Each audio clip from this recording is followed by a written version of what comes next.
And we're live. Morning thoughts, morning thoughts, morning thoughts. Shout out to Asteroid Odetta for being the first one in this morning. Lessa Steph, thank you for being here. Shout out to the people going out to work this morning. Shout out to the people coming in from work this morning. Extra special, big up, shout out to the people who work multiple jobs. I have the utmost respect for you. Shout out to my entrepreneurs, my stay at home moms and pops, my retirees. Shout out to the drivers, the Uber driver, the Lyft driver, truck driver, taxi driver, food delivery drivers, round town and long distance drivers. Shout out to the medical personnel, law enforcement personnel, military personnel. Shout out to every single clean hearted, good hearted person who wants good for others as much as you want good for yourself. Don't let that go over your head. You're a good person. Shout out to you. Welcome to Morning Thoughts again on this beautiful Monday morning. I don't know what time it is. It's dark outside and it's like 7:30 almost. So I guess the time went back, something like that. Anyhow, people get to get an extra hour of sleep, I think. Or am I wrong? I don't know. Anyhow, big up on yourself, and here we are this morning. Truck drivers, LE, LA, 7:29, 7:30. I'm saying it's dark outside. Usually this time I would see the sun coming through these blinds right here, but I see darkness outside. So apparently the time has changed. Yes, time went forward, says Great Goodies. We lost the hour. Okay. Damn. Well, it's nothing. Yeah, spring forward, right? Fall back, spring forward. I know that part. All right. I'm gonna pick up some people in here this morning and then we get on with the show. I don't know, the show might be a little testy this morning, too much for some people to want to get into. I don't know, someone to get in on the feelings when conversation get deep on these things. But that's how it's gonna go. All right. I'll probably be on for about an hour. I have some things I have to tend to. Appointments early, but we're gonna talk. I couldn't miss you this morning. So let me just say shout out to everybody. Big up. Thank you for being here. And also give thanks because you're still alive and you get to hear another Monday morning again. All right. Make the most of it and be the best that you can be today. Right now, gunman. Right now, according to Skeng. Right now, gunman. Now is the time. But you know, gunman. Right now, people. Now is the time. Why women hide their numbers, hide their past, partners, etc., etc. We're going to talk about that because we were having a funny conversation about that, and I want to go further into it. All right. Along the way, I bought my book. This book I put up like last week, Thursday, I believe, where I said there's this book where I was telling men that if she does not read and understand this book, then don't even think about going the wifey route. This book right there, so, right? I mean, if a woman want to be a wife, she can at least read a book if you give her a book to read. So the book shouldn't be that much of a problem, see? But this book is all powerful, man. And I might do some excerpts from the book or not. I can tell you where to get the book, the proper title of the book, and all these other things. Uh, excerpts from the book is next, and a cop that shows up in a wheelchair. It looks like the wheelchair thing is the new thing in Jamaica. If you're guilty or you're caught doing something bad, and now you have to go face the judge. I think the new thing is that you play sick and make sure you get a wheelchair. So we have a story of a police officer that's caught up in some illegal activities, and he shows up to court and he shows up in a wheelchair, just like the woman who admitted over at SSL that she fleeced about 40 of her customers from their accounts, but Usain Bolt money was not hers, her account, one of those, her. She showed up in a wheelchair, right? All right. Police officer no, he follows suit, shows up in a wheelchair as well.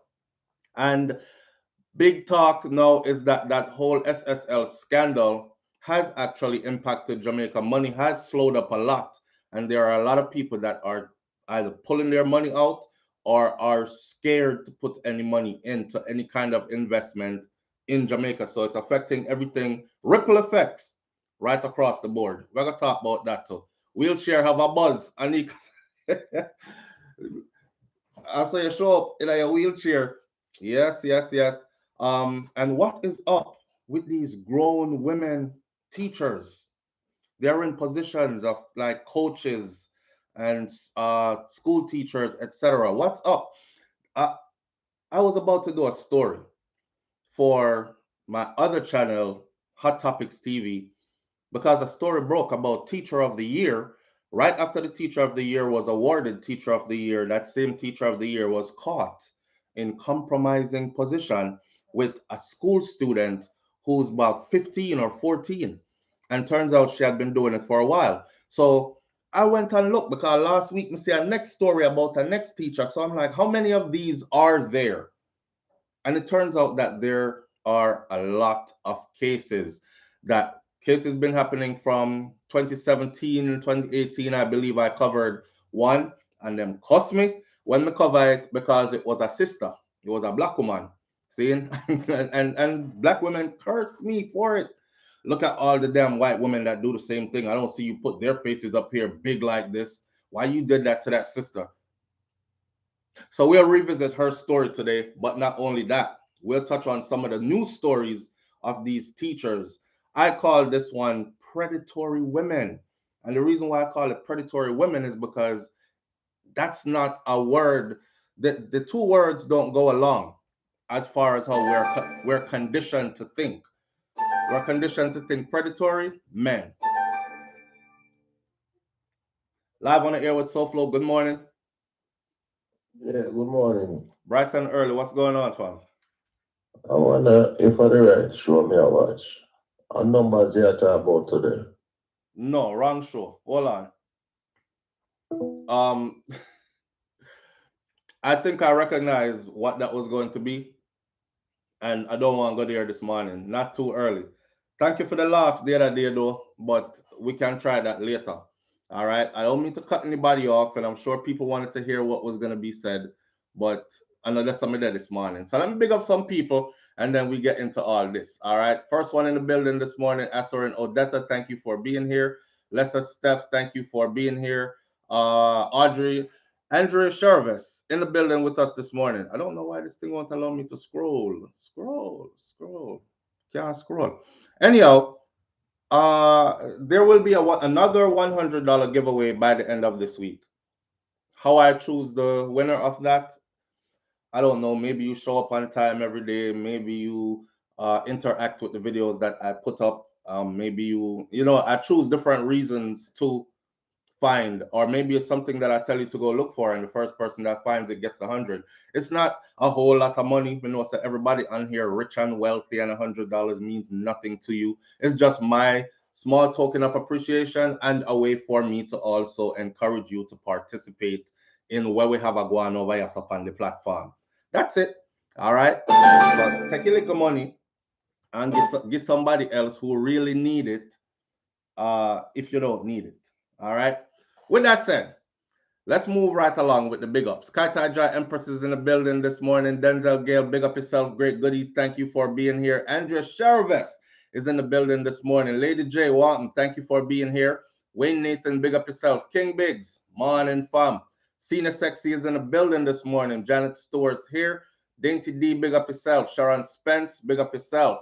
Sean Cassell says morning fam, and please hit the like button as you join the live. BM, thank you for being here. Mervyn Point, Jamaica Kerr.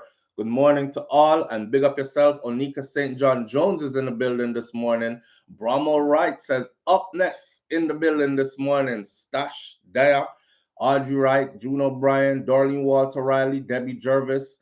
Good morning. Thank you for being here. Mr. Article Don SD's Nicola Coleman. Seymour is in the building this morning. Thank you for being here. If I don't call your name, then you already know his manners and respects. Same way. Ellie A is in the building. Dainty D, we said that already. Dainty D says, why is the stars besides the name like have different colors? That's my question to you, SouFLo. The stars besides the names have different colors because because they're here. They've had their membership at different times. Some people have gone like over a year, then they might have a different color star from somebody who started just a month ago, a new person from somebody who's had it at the halfway point to a year. So that's what the stars are about. That answers your question? Teacher, keep special head. Special head, carry on. I know special head, a special head. Whoa, sir. What a thing. You know, let's start off with this story out of Jamaica though by this artist, dancehall artist named Unknown Gringo. When Unknown Gringo first came out, I thought to myself, this is a beautiful marketing strategy, man. May I squeeze out my lime them? Because that's all I'm on this morning is some warm water and a lime cut and squeeze in it. So, sips bitter. Mm, tighten up my jawbone. All right. Unknown Gringo's marketing strategy was very attractive to me. Because the brother come out, him can sing, him can DJ, songs are well put together and everything, and then you can't see him face. That's when he first came out. He came out with a mask on, and everybody was wondering, well, who is this person under the mask, kind of thing. Well, eventually down the road, the mask disappeared, and everybody got to see his face, which I thought defeated the purpose of naming yourself Unknown Gringo, because now you're known. Not true? Anyhow, story broke that Unknown Gringo get dashed way, slapped way, murdered, killed, whichever word you want to use, lost his life. Same gun violence, something. But the funny thing about this story is, I wasn't going to run this story until somebody contacted me yesterday and said, SouFlo, police kill him. The police kill the youth because them a make after him for the longest and can't touch him. And the youth do it like everybody knows him in him things, right?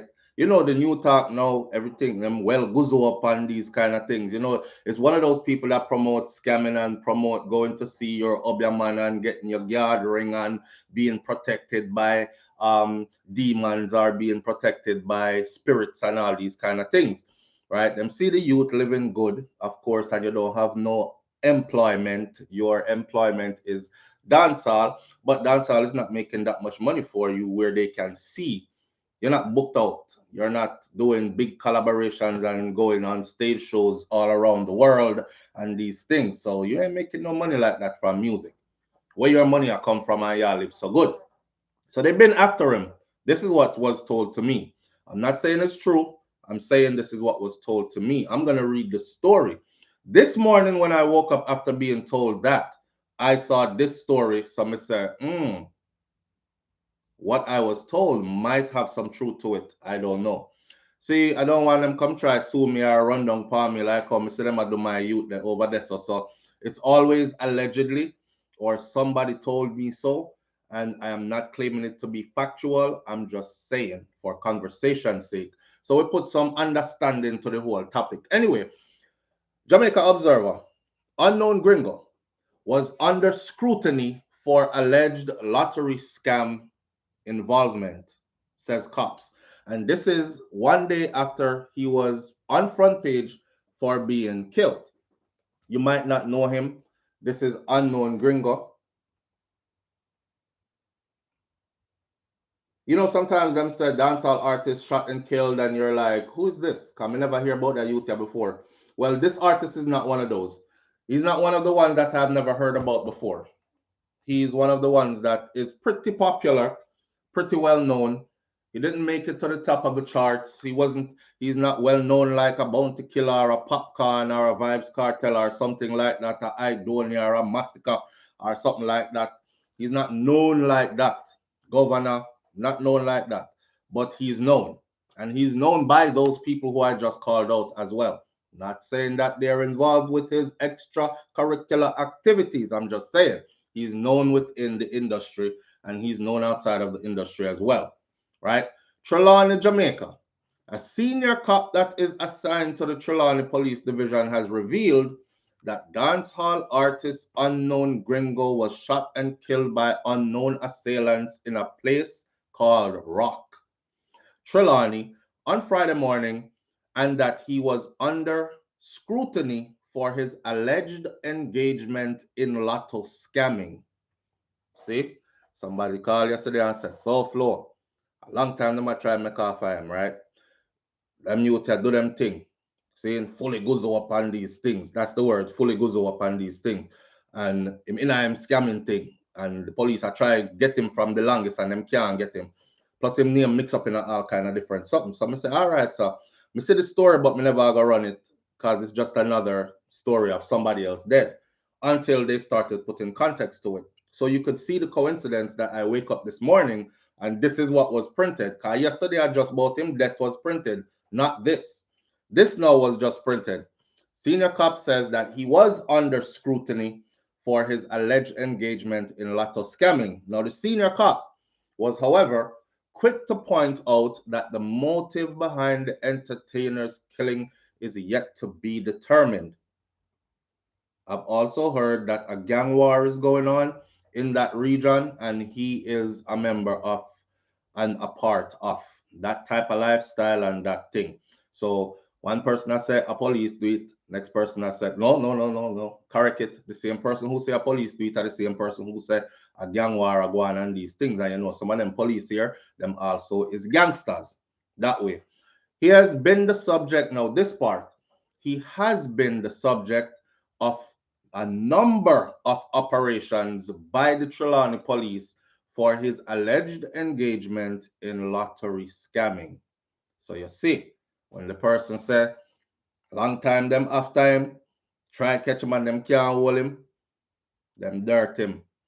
He has been the subject of a number of operations by the Trelawney police. This is, I'm reading this straight out the paper.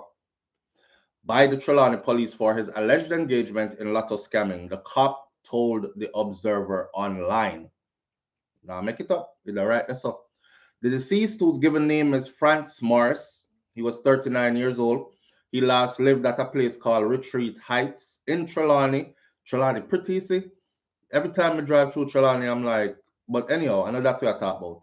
He's from Heights, Retreat Heights in Trelawney, recently located from the flanker community in the neighboring St. James Parish, the police disclosed. According to the police source, the dancehall artist was driving a Toyota Crown motor car on the road, main road, when he was pounced up on and peppered with gunshots by men aboard another vehicle that drove up next to him while he was driving. The artist allegedly lost control of his vehicle. His vehicle flipped several times.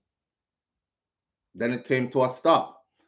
The gunslingers then reportedly came out of their vehicle and pumped several more bullets into his body before speeding away in their awaiting vehicle. Unknown Gringo is known for songs such as Money Factory, Careful, Struggles, My Life, among others, like Sacrifice, which he just dropped not too long ago with a full video to it. You can go look up Unknown Gringo Sacrifice. Him have one named Bingo. You know, when time you a scammer and you get a lick, 1,000 US come through, you say a bingo for the day, right? Him have one named True Story, and they said Money Factory again, and he has another one called Money Syndrome. His songs will kind of tell you like what it is, whether he was faking that lifestyle or not. He was heavy on the topic of scamming and scamming life and that kind of life. So end of the day, he's out of there. The entertainer became the second murdered victim in Trelawney Police Division since the start of the year. That's pretty good. Not pretty good that he was killed. Pretty good that we've hit March and Trelawney has only seen 2 murders so far. Usually by the time we hit March, not just Trelawney, but a lot of parishes I've seen, they're in their 30, 40 numbers of murders committed so far, with some divisions having 10, 8, you know. So if it's a 2 by March, it's down. But if gang war is flaring up now, we can look forward to a whole lot more bodies within the months to come. Neither here nor there, but a part of the topic. Sometimes, sometimes people say if the police can't hold them because you know them have their money and them are gonna get a good lawyer, a Peter Champagne, and they'll be right back out to do their thing again. It's best for the police them just dirt them. I don't believe in that. I don't believe in that. Some people have taken upon themselves to start calling me criminal sympathizer. I'm not a criminal sympathizer. I believe in law. I am a law-abiding, tax-paying citizen, and I believe in law. It's just like the Klansman Wandan gang case. Started out with 60 accused, and it ended up being 20-something accused. Then it ended up being like how many are freed, and only like 15 of them got convicted. And people are saying it's a failure. It's not a failure. They got the main person who they wanted to get, right? Was the head of the organization, the man known as the top dog, the man who give the orders, the man who everybody feared so much that if he said kill, they would kill for him. We're talking about Andre Blackman Bryan. To them, that's who he was, according to their information that we go off of. And we assess so. We don't know nothing about that, right? All right, catch a joy. Empress. We have to clear it up every minute because people have come in, listen to 2 minutes of your thing, and run gone with it. Yo, the dog named SouFLo. If you go watch him on YouTube, the man they leak out everything because they know everything. No, I don't. I don't know a damn thing. I don't know nothing. I read a lot. Okay, so I have material to deliver and discuss. That's it. People call me, tell me things, but tell the audience, yeah, people tell me things. I don't act like it's factual and I was there or I have some people that was there. That's it. So we keep it raw like that. In that whole case, what could not be proven in court, people can't get convicted for. And that's just how the law works.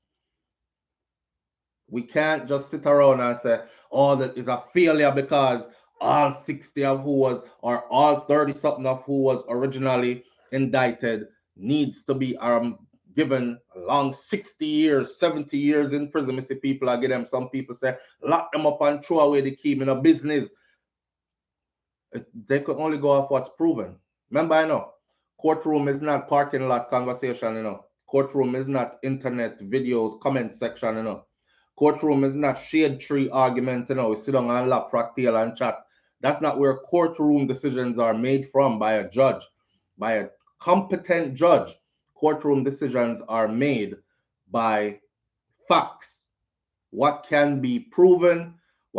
Sometimes them batch it up and sometimes them cook up stuff, but largely it's off of what can be proven. A good judge will go off of what can be proven versus what could not be proven. So you see, most of the people them walking at the Klansman thing is because they couldn't prove that they did what they claimed they did. And those that they could prove it and they could show you the proof, those were convicted. I remember the judge saying, when you come in here with a long hand, like 2 long hand, nothing else, and a story, and I'm supposed to what? Remember the judge going off and the judge saying, this is 2022, man. This is not like back in the day and we are not in Bush. Technology exists today that could help you guys to bring some kind of tangible proof to me. And you come in here with just a word of mouth and nothing. Even one of the guys, no, one of the persons that was said to have been killed by one of the people who were accused, they have no record of the person's death. Like, no police record. Them just come with a story. He was shot down in the street and then car scrape him up. Car scrape him up and carried him to where? Like, where's his death certificate? Does he even exist? That kind of stuff. So you have to come with something. That's what the judge was telling them, and that's what it is. So in Unknown Gringo case, the person who was telling me this yesterday, he said enough time them go after him SouFLo, them try to hold him from when them can't hold him. He's a youth for slippery with them thing. Seeing them can't catch him. So them dirt the man because them couldn't catch the man. Not me saying so. Just so it looking and just so. Could very well be his adversaries and foes as well, and not police. But let's not act like our police aren't involved in gang activities as well, because they are. Bad man have enough of them in them pocket and these kind of things, and that's a part of the downfall of the system as well. See, I will stick close to the story because it's getting interesting. More is going to come out, I'm sure, and I'll be right here for it. I don't know how much more if police involved. Because the same person will tell me that them say, watch, this is not going to get solved. I promise you, them can't solve the murder here. Because any of them solve it, them have to go implicate the police as a shooter. The way how it was done though, describe, pull up side of you while you're driving, pepper the car with bullet, you flip couple times, them come out of them car, fire into your car a couple more times, fire into you, and then flee the scene. That's precise. When you do stuff like that, it tells me that training was there. Regular man don't just do them thing, yeah, because on a soil they have too many fears. And They have too many fears. And not only do they have too many fears, it takes a certain kind of mindset to explode that fast and to be still focused on the mission. You're like a robot, like a machine. You go in, you do, you come out, and it's in and out kind of thing. So me, I look upon how the situation happened with Unknown Gringo, and I'm saying to myself, is this was done by somebody that knew what they were doing. They know how to handle a firearm, they know how to move tactically, and they know how to get away. Hit it, 3 to 5 second rush, go, bam, in and out, done. That's it. Nothing left behind. Not a clue left behind. Something in a something. So I'm gonna stay close to this one, right? Patricia says, by his deeds a man will be known. And a next person says, to be involved in lotto scamming nowadays is to be involved in a game of something called sudden death. Shout out to the people going out to work this morning. Shout out to the people coming in from work this morning. Extra special big up to the people them who work 2 jobs. I have the utmost respect for you. I say that every morning, don't? All right. Because I like when people go work for them things, so you don't have to get caught up in things like these. Yes, the money is sweet on the far side. You're chopping, and especially when you're bingoing, as them call it, you're good to go. But how long will that last? How long will that last? Sad part about all this chopping stuff is a lot of the brothers they're not even using the money for anything constructive. You know, it's not like them a build a corporation or them a build some kind of lucrative business that's gonna turn over some money so them can left the chopping thing behind. They just chopping to chop. Chopping to get a nice car, chopping to impress some girls, chopping for show off on other ninjas, chopping for all the reasons that mean nothing at all. Here's a secret. The wise people them, no me not encourage crime. I'm just saying. The wise people, when they do it, they'll leave it behind soon. They go in and out, and stop, and then wash the dirty money till it clean. Yeah, open up few like a bar and a car wash joint and a this and a that, and then move from there to a restaurant. And before you know it, them have 3, 4, 5 little businesses around the island going strong. And then over time, now you grow those businesses into from roadside business into a proper establishment and these things. And then years to come, nobody remember say you did a chopper. Nobody remember say you was selling coke. Nobody remember say a ganja smuggling you did.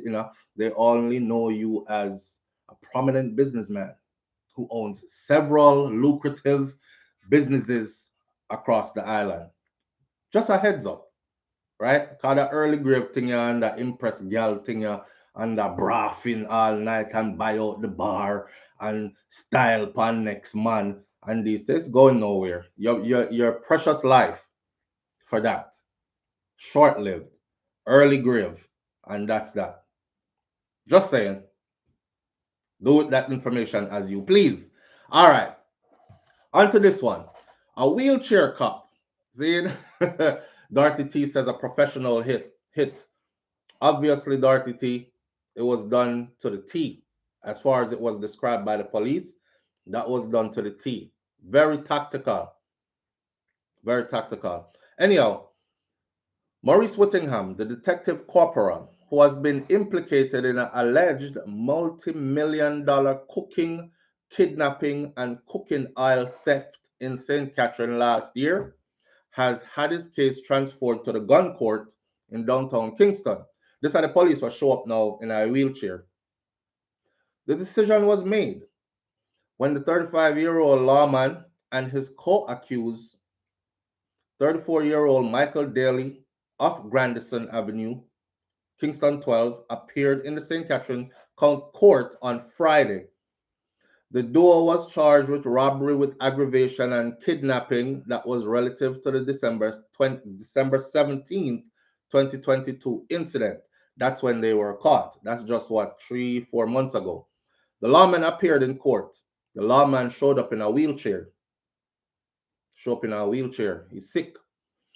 Due to now, mind you, he was perfectly fine before. He was in uniform. He was a police officer. He was out on the beat doing his thing. He got accused, and he shows up in a wheelchair. Sudden case of sickness. Due to reported mobility issues, conflicting pure it's Mervin the Poet Jamaica curse said a pure sick robbers there in Jamaica. Yes, because it's the go back and watch one of the morning thoughts them. The one where the woman show up in the wheelchair and see what I said. If me never say this is going to be trending now because people are gonna start show up because I know she first do it. That politician whose brother was caught with the large amount of cocaine being smuggled through Jamaica, his brother also, I believe, showed up in a wheelchair. Somebody else before them did it. I believe it was Messi Masado who thief Mavado money and do up herself in court. That she showed, she set the precedence.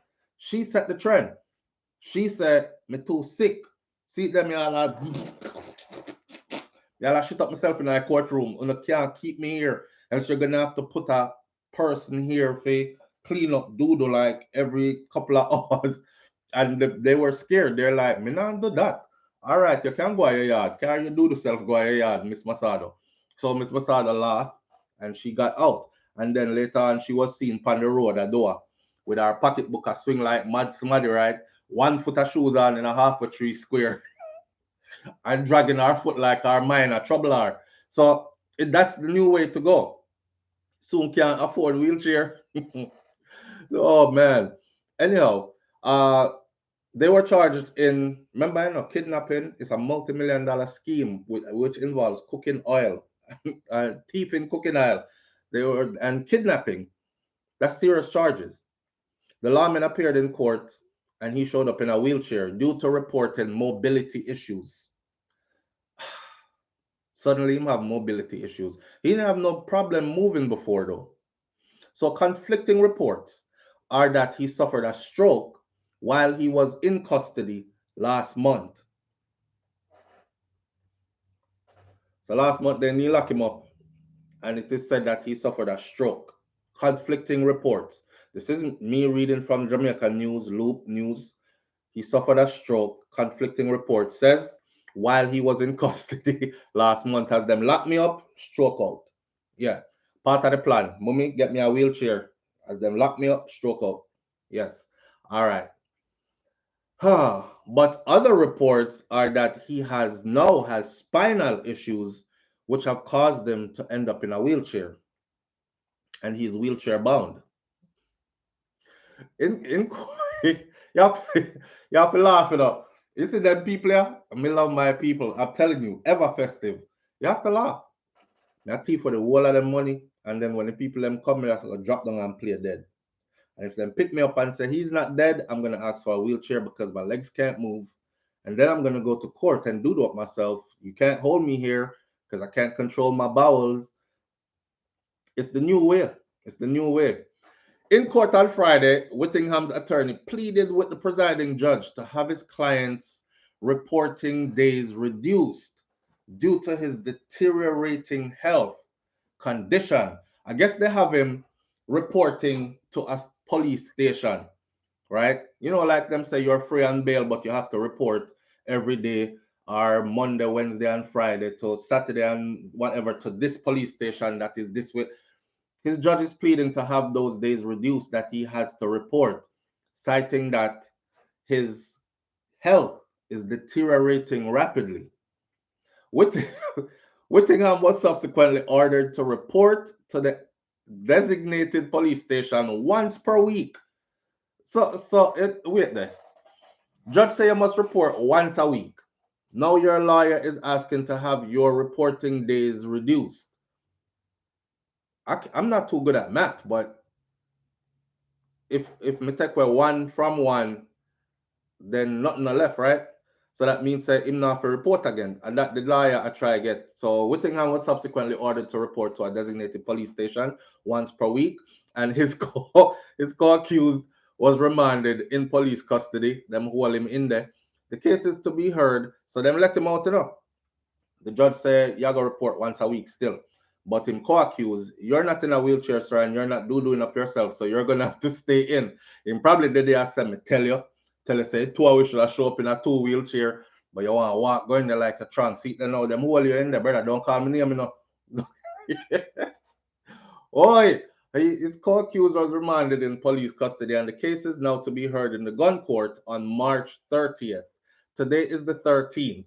I will be following up on this one closely because I want to see if him show up in a wheelchair again, or this time he might be on a stretcher, since his health is deteriorating rapidly, according to his attorney. Now, reports are that about 9 a.m. on Saturday, December 17th of 2022, the now accused men, along with another man, they were dressed in police paraphernalia, stopped the driver of an international truck that was transporting cooking oil in St. Catherine. The side men on the truck were blindfolded. They were bound, hands and feet tied, and they were placed in the back of the truck. The driver of the truck was placed in a Honda Fit motor car that was driven by one of the accused men. The truck was then driven to an undisclosed location and it was emptied, and its contents were gone before being abandoned in a cemetery in, in Spanish Town, St. Catherine. The truck driver was also released in Spanish Town. Quick actions by the police led to the Honda Fit being intercepted, with Whittingham, which is the police officer who showed up in the wheelchair, and Daly, the other one, were in it when the police catch it.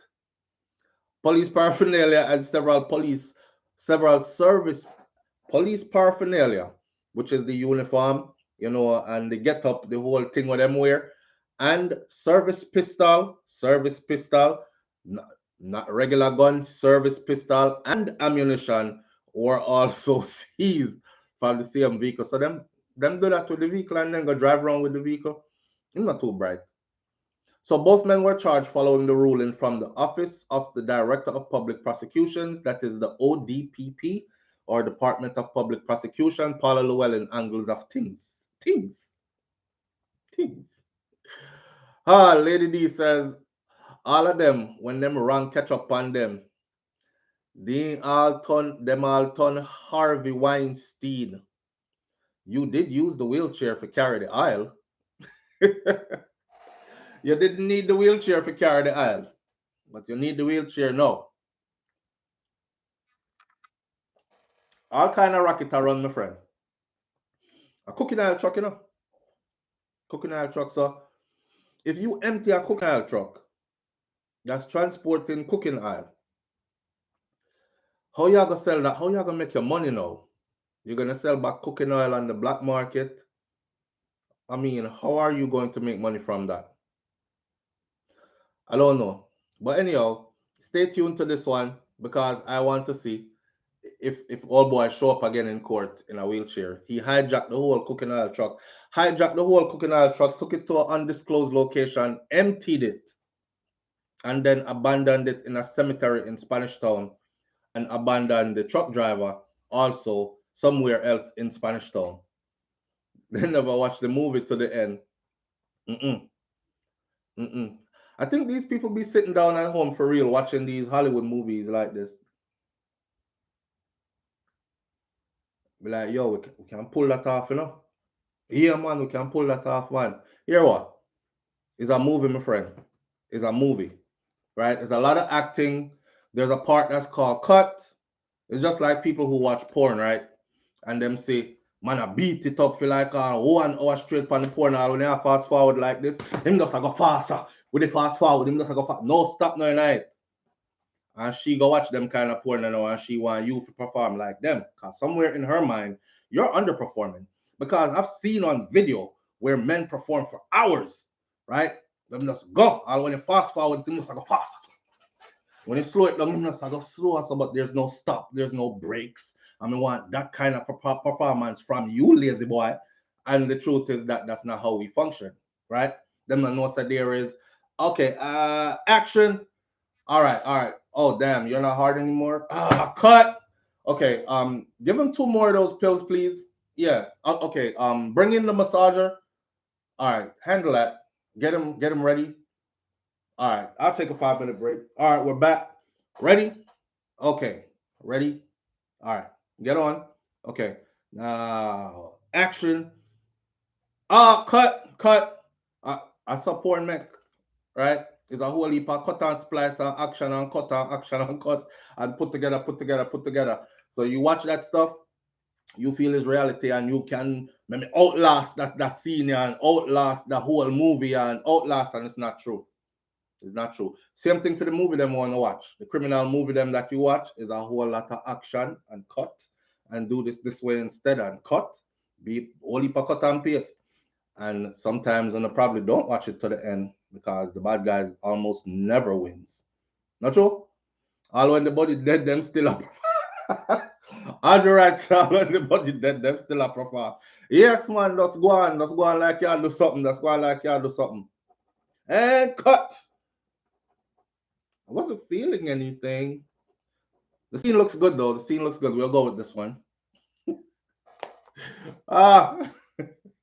Yeah, and people dead in a movie and come back tomorrow and then star in a new movie. These are grown people who actually think that stuff like this is real. People dead in a movie, and come back and star in our next movie tomorrow and them feel like we can do the same thing. Yeah, man, if them kill, we come back tomorrow and star in our next movie. Rob over so and so next. You're not coming back. You're not coming back. And prison is not as nice as some people make you feel like it is neither. It is hell behind bars. Not true? Yo, think a joke. Hear me. All right, so that a go on for what a go on. One of the topics I want to talk about this morning is I'm gonna get into the excerpt of the book. So the cop shows up in the wheelchair. Wish him all the best. I'll be following that case. Them kill poor unknown gringo. Sad situation. I'm sure more will come out of that. But if that person's information is right, it will never be solved. So we'll look for that somewhere down the road. SSL are turning people off and has turned people off, and there's a large amount of money that would be pumped into Jamaica by this time of the year that's missing. Nobody not thief it. People just stop sending in the money. People even they said that even the monies of people who sent money to their family members, you're sending 100 for granny or so, and you're sending a 50 for cousin that's so, and even that people are afraid that their money is going to be taken away. So talk about all that. What's up with these grown women teachers? Okay. What's up with these grown women teachers? Listen, I'll revisit this story real quick because I covered this story and a lot of black women, sisters, cussed me out. And I remember specifically they all ganged up on one comment because one woman said, a lot of white women were caught doing this. So why did you single out one black woman to do it? Because I used her picture on my icon. But not only that, my story was about her and her story because of how it happened. See? This is an awareness. This is me telling Uno to look out for the woman them too. Don't just look out for man and think that man is the ones that are the men are the ones that are predators. Women are predators too. This is an awareness moment, an awakening moment, because no found no feel like say whoever is gonna set the bomb off must come in a hijab. Whoever is going to rob you must look a certain way. Whoever is going to molest must be of a certain sex, and you're way off. Okay? There's been an explosion recently of school teachers in particular that have been caught having relations with underage students. Crazy. This one, Florida, 33-year-old accused of assaulting SEULE, assaulting a 15-year-old student in her car. The 33-year-old teacher facing 2 counts of SQL assault on a minor after being caught in her car with the 15-year-old student. The 33-year-old Florida middle school teacher is facing 2 counts after them catch her in the car, according to a statement from investigators in Florida's Broward County. Pamela Stigger. Hold on. Live on the air with SouFLo. Good morning. Okay. The thing said private number anyways, and I almost never answer private numbers, but it's that time of the morning where someone might be calling in. All right. Stiggers, who was held on 370, who was held on $37,500 bail, is additionally charged with one count of lewd and lascivious activity on a minor. She has not entered a plea as yet to the charges against her, and her attorney could not immediately be reached for comment. According to Stiggers' police report, which was obtained by People magazine, deputies with the Broward County Sheriff Office happened upon her vehicle shortly after 2 a.m. on a Thursday. 2 a.m. on a Thursday, where she was found inside of the vehicle with a teenager whom she had previously taught in the 8th grade. She was his drama teacher. Sister guys here? Remember her? Don't know her? Okay. That's Stiggers. What do you want with a 14-year-old or 15-year-old boy? Well, hey, it's a drama teacher, right? She was probably teaching him drama, acting out a scene. I don't know. Let's see what her excuse was. So Stiggers, police says they happened upon her car at 2 a.m. on a Thursday when she was found inside the car with the teen whom she had previously taught 8th grade drama. Stigger and the boy had SE on the back seat minutes before the sheriff deputies had arrived, is what the arrest report shows. That's what the arrest report shows. Stiggers and the boy did it. But according to the report, Stiggers denied any sexual contact and instead laid blame on the boy. When the authorities asked her, "What are you doing at 2 a.m. in the back seat of your car with a minor and both of you are partially clothed?" she said, "He tried to seduce me as you guys were approaching my car." That she tell police, according to the report, he tried to seduce me as you were approaching my car. Now, of course, I have many questions. Where is this guy's parents? He's 15 years old and it's 2 a.m. He tried to seduce me while you were approaching my car. She couldn't tell no better lie.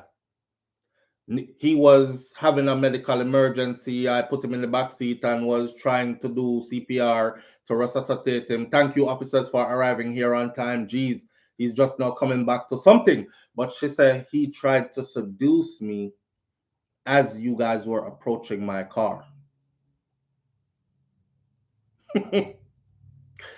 According to the report, Stiggers denied she was doing anything. The defendant said that she was only trying to mentor him while they were both occupying the back seat of the car, partially clothed. She was trying to give him some mentorship. Yeah, yeah. Do it this way, no, that way. Yeah. At this time, investigators do not believe that Stigger was sexually involved with any other students, just the one them catch her with. On Friday, a judge ordered her to wear an ankle monitor, and she has been barred from having any contact with the teenage boy. She should be barred from having any contact with any teenager or any child, period, which I'm sure that's what it says. Stigger, who was employed as a teacher at Forest Glen Middle School in Broward County, she had been employed there since 2008. She has been reassigned to a different school, according to a statement from Broward County Public Schools. Marcia Walters says she is actually a married woman. Yeah. And I'll tell you something about that married woman, right? If her husband ever had an inclination, if her husband ever seen anything funny, for instance, they went to the football game of the local high school and the husband is watching the game, but him pay attention to how wifey act. And him probably realized that she is like looking at the teenage boys there in a flirtatious manner or a seductive kind of look. I bet him not dare bring it up. I bet you he not dare bring it up. Why? What would he be accused of? You're so damn insecure. Why are you making stuff up? You never saw me doing nothing. This, that, and the other, all in your mind until them catch her in the back seat of our car with a 15-year-old. Yeah. I had to get married to free up my curfew. All right. Wait, Erica Cedar says, so she can do it again, and so the cycle continues.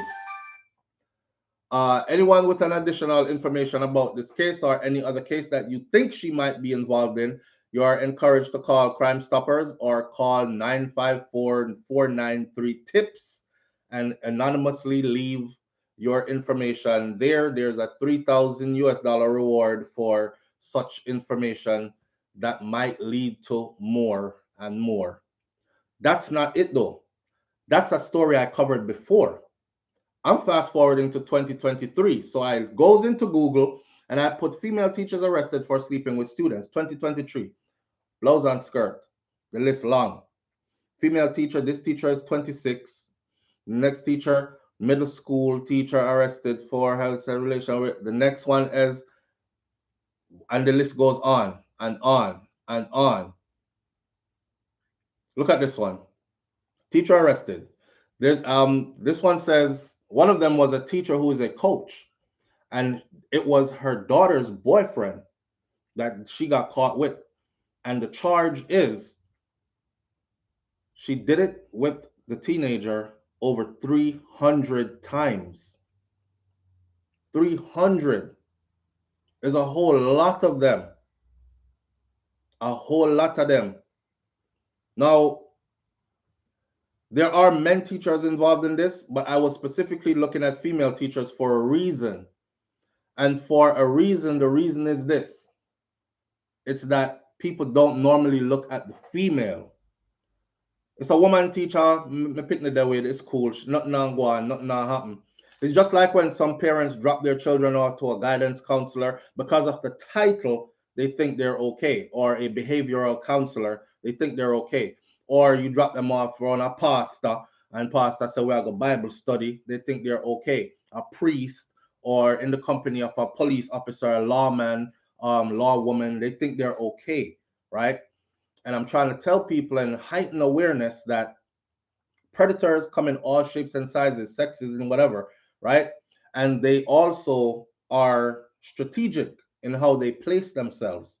Like they didn't just become that overnight. They've had that insatiable appetite for a while.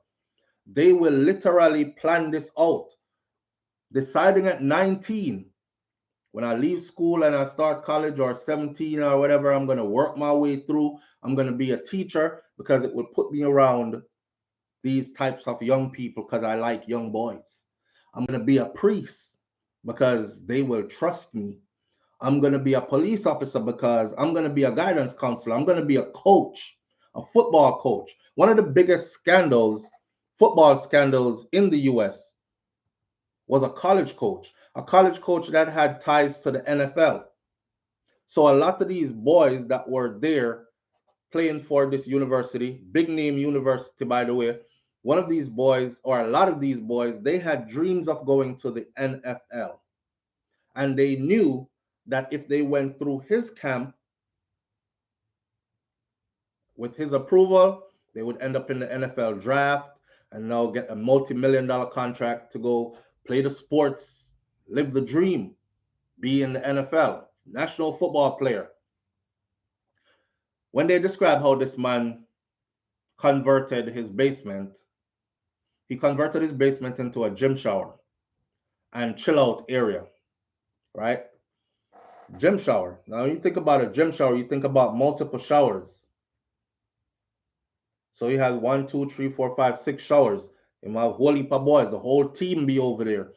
They would cook, they would eat, they would watch reels of their competition, who they're going to play next, go over film, which is all normal. But when he put the gym showers in, was where things got weird. His wife said she just thought he was like looking out for these students and trying to guide them. A lot of people said that's a lie. His wife knew what was happening downstairs, but she's upstairs in the mansion. She don't care because, you know, it's her bread and butter that.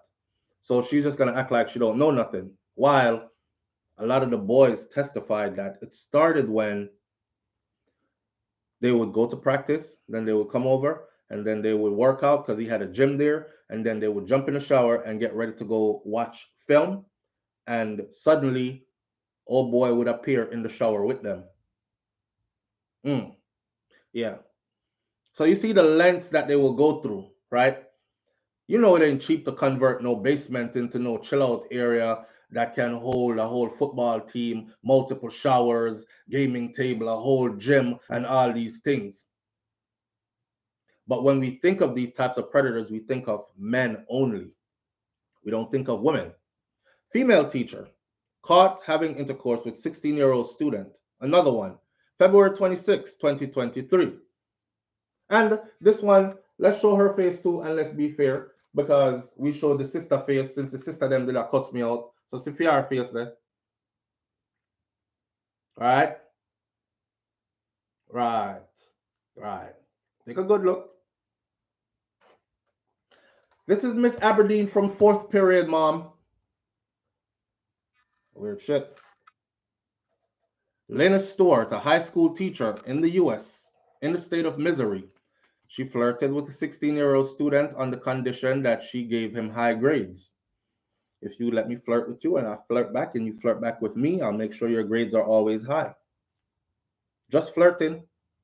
Now, while the 26-year-old teacher was arrested for RAPE, the incident had a great impact in the region. A mind-blowing incident occurred at Nixa High School in the US in the state of Missouri, where Lena Stewart, high school teacher, had an affair, full-blown affair, with her 16-year-old student. An investigation was launched against the teacher. She was found to have had sexual intercourse on the condition of raising the student's grades. What started out as flirting ended up being a full-blown, they did it. In his statement, the student, whose name has not been released because of his age, as part of the investigation, said that his grades were low and therefore his teacher accepted a high-scoring offer in exchange for intercourse. Wow. The headline says you will be tried for the rape of a child. In his statement, the student said that he had dugu dugu with his teacher, sometimes at home, at his house, at her house, sometimes in his car, and various other places. It was stated that the incidents took place all throughout 2022, and the teacher will be tried for rape. And the child whose age limit is 16, according to the law, it says raping a child whose sexual age limit is 16, according to the laws of that state. That's just one. There's countless of them on here. When I tell you, you go and Google it for yourself and see. So when people out here being paranoid about their children, don't feel like because you're a woman, you're excluded. If you are seen looking weird or behaving different or anything around any child and any parent question you, it ain't no, what are you talking about? You're insecure. No, people power. People power because it's happening. And it's happening way too much. I was listening to a story of a youth, right? And he said the first time, not the first time, he says the person who did it to him was actually his his older brother's fiance, because they were supposed to get married. They were engaged. They were supposed to get married. His older brother is years ahead of him, but he used to be left in his older brother's company all the time because mom had to work. So she would take him over there to his older brother's, had his own apartment and his girl, and they were engaged and all that. Now, the older brother used to trust his girl, his fiance. So he would leave his little brother in her company because he had to go do stuff and then come back, right? Right. And he said that's where it started. And first it started out with her flirting with him, looking at him funny. He'll look back, and then one of the days she just jump on him. And he said he didn't know what to do. And you're talking about 12 years old, that way. And you can imagine the guilt that he carried, or because now your brother's fiance, who he's planning on marrying soon, just sloppy toppied you, and you're 12, 13. How do you tell your brother this? Live on the air with SouFLo. Good morning. Hello? Is it my phone? Hello?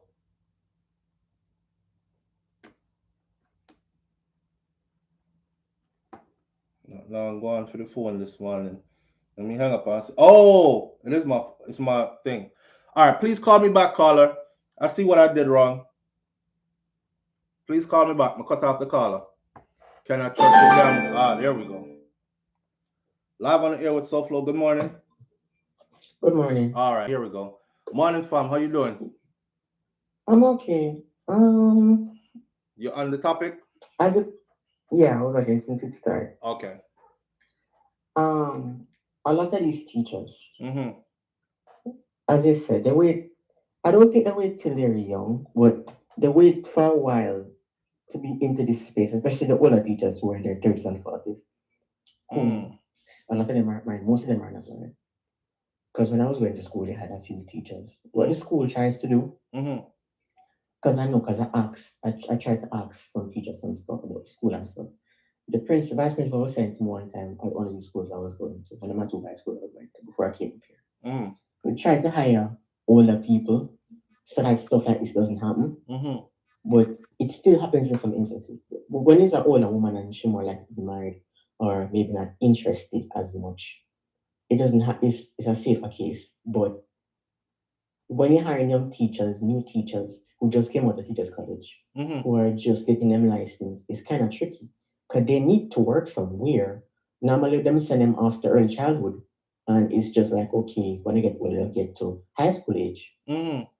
I remember when I was going to school up here, one of the teachers um were found. It was a male at the time. He was found to have been sexual assault one of the girls, and he was our teacher. I don't know. The department over at art from my school, they decided to revamp the whole thing because one bag of teacher after the next just be finding to be touching some girl. And the school is very complicit. It's the teachers union. Mm-hmm. The thing with it is that So when the teacher them I get caught like doing it, they would unions, just replace them with another teacher. but they can't. I like unions, but the teachers unions and Oh, police unions are two groups because they're that you part of the cannot fire these union. people. Oh. You can't fire them. The union has to agree to let them go as long as they're signed to a contract in America and in Jamaica. Mm-hmm. As long as they're in a union, you can't. As long as there's a God and as long as you breathe, you They can't can't fire just them. fire yourself No, you because you're can't fire them. protected So by the union, right? yeah, it's the same thing with the police. You can't fire them. You have to wait until the union agrees to fire them or find probable cause to let them go, and they can't go. If they feel smarty, Mm-hmm. them not fire them until the union feel like them should get fired. And the school Mm-hmm. has to keep on paying them. Imagine a woman rape off his son Mm-hmm. and then put her on leave. And she been being paid for like months. Put her They on still leave paying and she her. gone on paid leave. Yeah, they're still paying her. And she molested the child and they're still paying her. So it's a case where they want to let them go, Mm-hmm. but because of the union, it's kind of tricky. Most of them just send them on leave. Another thing too, a lot of these young boys, not the ones who are like 12 or so, but even then, a lot of younger men, 16, 15, 17. When I went to school with them, I know that they are very much ready to participate in such activities. Let me say it like that. They're ready to participate in such events. This a And touchy that's a touchy area, but you're not wrong because I was that age once, and me still remember Miss Hayden. I mean, I tell yourself, Miss Hayden did ever blink my way the wrong way. Them time the man are wet dreams up themselves on these things. You know, that's a part of growing up and you're going through your thing as a youth, right? But Yeah, yeah, but truth to speak, we at that age, your body is revving in all kinds of different ways. That is why it's important to know who you have around your children, because at that age, your child could be easily misled and confused. You know what I'm saying? exactly. And taken advantage of by Right. some We big old don't. use old crutches woman that has an agenda. Yeah, and that's why a lot of them do immediately go to high school because of that reason. They know that young boy them just are broken at age Right. and They, that them just getting around to it, so them go there mhm. to particularly target them. I think that they should put some sort of camera in school, do some sort of review every week or so. They need to have a mechanism or a system to monitor some of these teachers, because if you don't have any way of observing how she behaved in the classroom or Mhm. maybe observing how she behaved even after class, You won't be you able to won't stop know it. if at our hotline for students come and say anonymously, this teacher so and so did this, because I can tell you a lot of those students in the same case I talked about with this man who was sexually assaulting young girls in high school, but they Mhm. fired. When they went to tell the teachers what happened, Mhm. it get back to him. Somehow it get back to him. Whenever they go and say, hey, this happened, they eventually him find out eventually say people are helping him. And Mm. it get to a very bad point. And then they had to fire him because they catch him and do it. They couldn't not fire him. Hmm. They literally walking by him and see him and do of a fire him. So there needs to be some mechanism. I don't know if they want to put cameras in the classroom. I don't know if they want to do walkthroughs more often. Mhm. I rarely see them do any walkthroughs in America. But They have cameras though. In America, they have cameras. They have cameras in most classrooms now, and in definitely in the hallways and around the school. But here what the problem is. Most of these teachers know these cameras. They know where they're at, and they know who monitor these cameras. So they know how to position themselves when them are gonna do something, so them face not seen. And remember, this is a fact. 90% of our body, 90% of what we say is actually said without words. So camera not gonna pick up nothing. It's said with your through your face, your eyes, the way you fix your face, kind of thing. So mhm, yeah, so I mean, them just have to know. be careful. Yeah, You have them to know be already. careful of who you let run your kid. And parents need to Absolutely. be more involved and meet the teacher. See who this is. Every teacher go around, that's why in Jamaica, they force you to take the little paper report card and go around to each individual teacher. Miss Einstein, what you do. Every teacher go meet them, talk to them, Like a progress see report how for the they're teacher. still. Yeah, I Yeah. mean, when you see how they are, you realize what this kid is going through. Maybe they may get trouble online, maybe they get trouble. It's Hmm. true. You will see, but you have to know the teacher. Right. All right. Thank you Right. for that input. I appreciate you. Mhm. All right. So yeah. Listen, man, you just gotta be real careful who the hell you have around your kids, okay? And it's okay to be paranoid. It's okay. Better you be paranoid than you're not care at all, or that you give people the benefit of the doubt, and then later on you hear one of them story here, and it applies to your child when you could have avoided it. Me prefer somebody call me paro. Me prefer somebody say you're making up stuff. Me prefer somebody call me insecure. Me prefer somebody call me all of the stuff in the book when them call me. Me prefer something must have happened in your past. Me prefer somebody say all that to me, but what I'm trying to avoid from happening, I did avoid it. And I made sure that my child made it through their teenage years into adulthood unscathed, untouched, unmolested. Because that memory serves good for the perpetrator, for the predator, but that memory ain't going to serve good for the child. It's just like being raped. The victim doesn't have wonderful memories of the situation, only the rapist does, right? All right. So that part. And I can go on and on with them story. I the story them just enough. Female teacher had sex with her 13-year-old boy student in her classroom. now has a 60-day jail stint delayed after she gave birth. Marka Bodine was found guilty of continued abuse of a child under 14. A Texas teacher convicted of having sex with a 13-year-old student in her classroom during 3 years of abuse does not have to report to jail until next year because she has just given birth. Marka Bodine, 31. She was sentenced on Tuesday to 60 days in prison, followed by 10 years of probation, but she will not have to report to do her 60 days in the Harris County, East Texas, until June of 2023 because she recently gave birth to a child. The student, who is now 16, from when this started at 13, said that Bodine befriended him by playing Fortnite. Fortnite, video game. May I tell you, said them Predatory year work overtime. She went, come on, man. I don't even play video games. My two boys, Jaden and Kosi, they're very into video games. They're very into Fortnite and stuff like that. One time it got to a point where they would actually stay up all night playing Fortnite. And I would know because the next day, while I'm dropping them to school, especially Kosi mouth wide open. That's how hard the man is sleeping on his way to school. Me park up in front of the school where he's supposed to jump out the car in the car loop, and the man dead with his mouth open. And I'm looking at him. I'm saying, let me see if I'm gonna continue to do this. I'm looking at him. I'm parked in front of the school. I'm holding up the line. I'm just look on him, so mouth open. So I slap him across his chest. Bam! I said, Kosi. He jumps up. I said, look around you. He's grabbing his bag and getting out the car. I said, you stayed up all night. Again, that means you're going to be sleeping in school today. You won't learn a damn thing.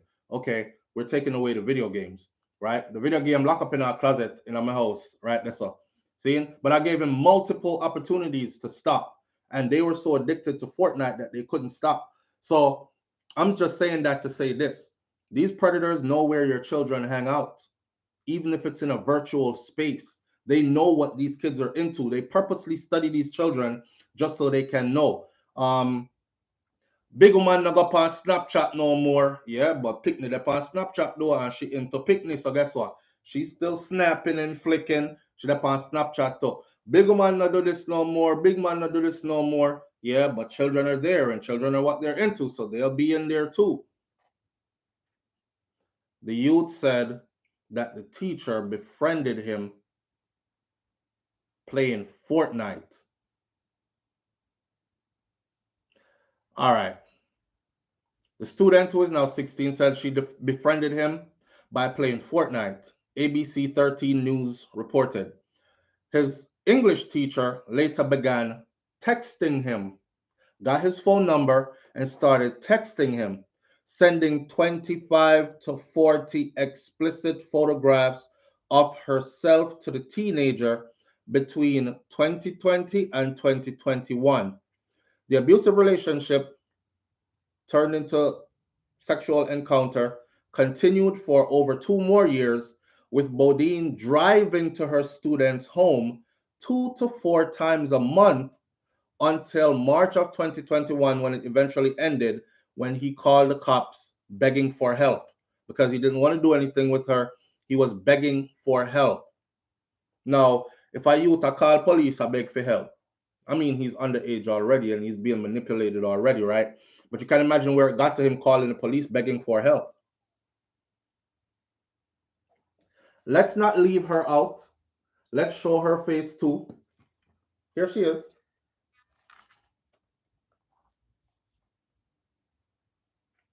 Yeah. See her there?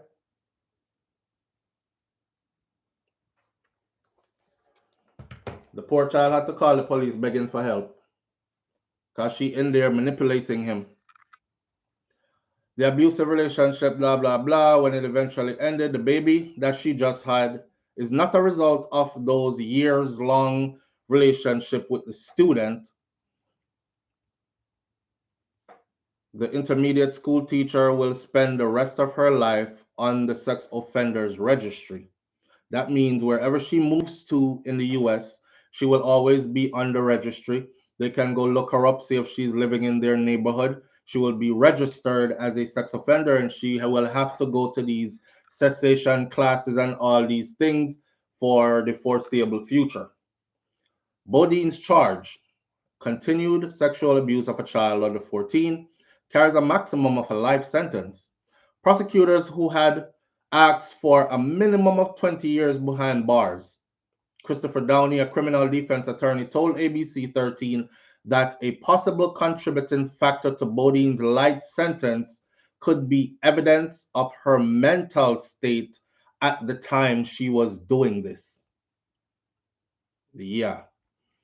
I think no small part of an explanation for this sentence may lie in any psych info that was provided in the court, Downey said, but noted that the social factors likely had a hand in Bodine's fate. By all accounts, this is an unusual outcome. I am sure that the gender of the person on trial, the fact that this person was a woman accused of doing this to a boy, that's going to factor in as well. Because if it was the other way around, the attorney is saying, then a man would have definitely probably been hit with a minimum of 20. She gets 60 days in jail and 10 years of probation. And then, of course, she's registered as an offender in the registrar for the rest of her life. If that was a man, imagine that a man teacher, a 13-year-old female student, all the way up until she's 16, multiple proofs found. He admitted it. You think he is getting 60 days in jail, 90 days in jail, when the law says he can get up to a life sentence? The prosecutor says, I'm really disappointed in the outcome as a prosecutor, a child abuse prosecutor, and I'm disappointed as a citizen of Harris County as well. Bodine's defense attorney: no case is like another, and not every case deserves prison, her defense attorney says. We believe that the judge followed the law and handed down an appropriate punishment, attorney Dustin Nayland wrote in a statement to KPRC Channel 2 News. The investigation into Bodine was launched in April last year after the ex-student came forward with allegations of continued and ongoing misconduct. It was definitely a cry out for help, Tomball Police Chief Jeff Burt said. He had reached out to the school and he reached out to the police department as well. So I think he just became overwhelmed with it and he just started reaching out to everybody for help. The youth tell the school, after years of her doing this, he told the school. He then told the police station. So he wasn't trying to participate. He just felt like he was in a position where he didn't know what to do. Probably have parents that make him feel like he can't talk to them either. That's another thing that's important. It's important for you to make your children feel like you can talk, they can talk to you, right? About anything. And sometimes we might come off a bit rough and a bit cross, especially if we have teenagers that we're raising. You know how parenthood goes. It's not every day it's going to be all smiles and we laughing and joking and doing their favorite things. Sometimes you have to exercise your authority. Sometimes you have to push boundaries, and sometimes you have to set up boundaries and enforce them and these kind of things. So with that comes the child naturally developing this standoff kind of thing from you as a parent, right? But you still want to foster a relationship to where if shit hits the fan, your child is not afraid to tell you, hey, this is happening, dad, or this is happening, mom. And you want to hope that they tell you from early, like, she always looking at me weird, like, like she's trying to flirt with me or something. That. Before it get to the part where she's sending nude pictures and then she's picking you up. Get in the car. Come on. I'll drop you home. And then the poor child, because some children don't have no good decision-making skills. Some of we run on ball, rip, thief. Some not wise to the ways of the wicked in this world. Jump in the car. Oh, it's my teacher. She's going to drop me home. Next thing you know, them get feel up, finger up, touch up, ride off. Don't know what to do. And they have to deal with that. Oh my God, what just happened? While this predator goes away satisfied or gratified, and then feel like, okay, so we can start planning the next attack now because the first one worked. Never tell nobody. That's what happened in that case. First time, never tell nobody. Second time, never tell nobody. Third time, never tell nobody. Kept going back and back. 2 to 4 times a month.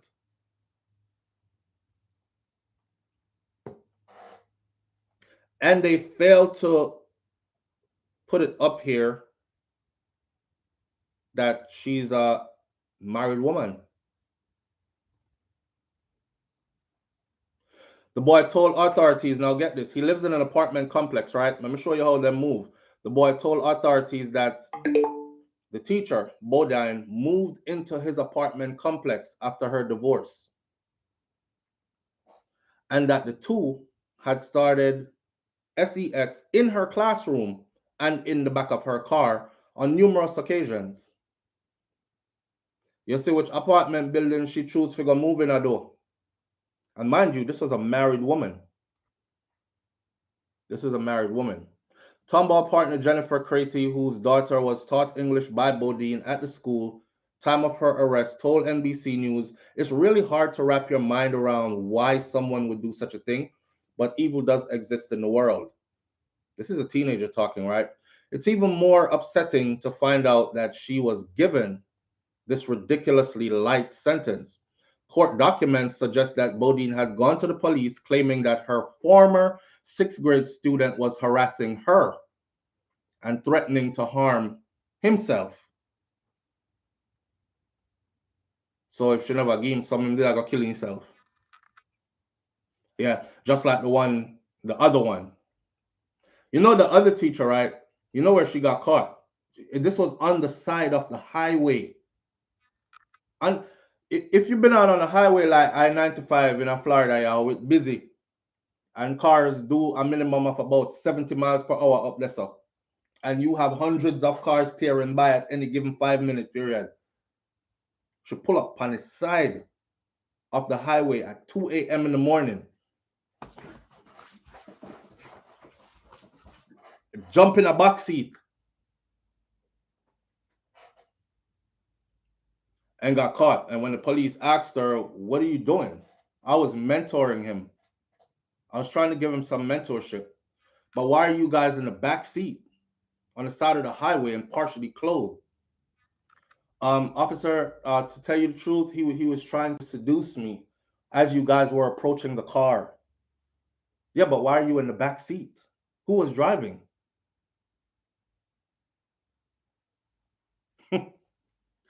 Yo, Bodine later admitted to having 3 years of sexual relationship with this same boy. She admitted it. She said it started when he was 13 by sending him dozens of explicit videos and photos. She admitted it. Chief Burt said the investigation has uncovered evidence in the form of social media posts, text messages, pictures suggesting that Bodine had been grooming the victim exactly for this purpose. That's how they groom them children too. It starts out in her classroom, right? It starts out with him getting extra favors that other students are not getting, right? It starts out with her flirting with him. She don't flirt with no other student like that. I mean, she's a big woman. I don't know why she's flirting with kids, but they do it, and I've seen it.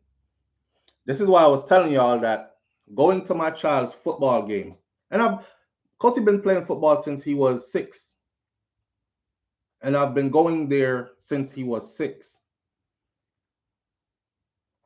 And it wasn't until he's now in high school, and I went to a high school football game, that I actually really saw this.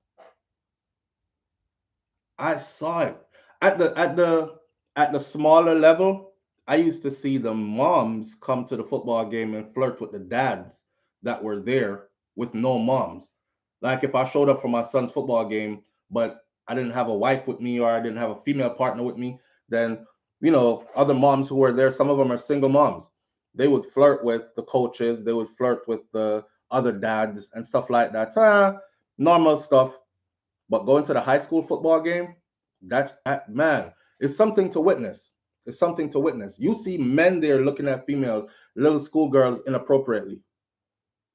And you're like, damn, there's a lot of people here. Some of them, they're so caught up in what they're doing that they forget that there's a whole stadium full of people surrounding you and somebody might be seeing you. And they can't control it.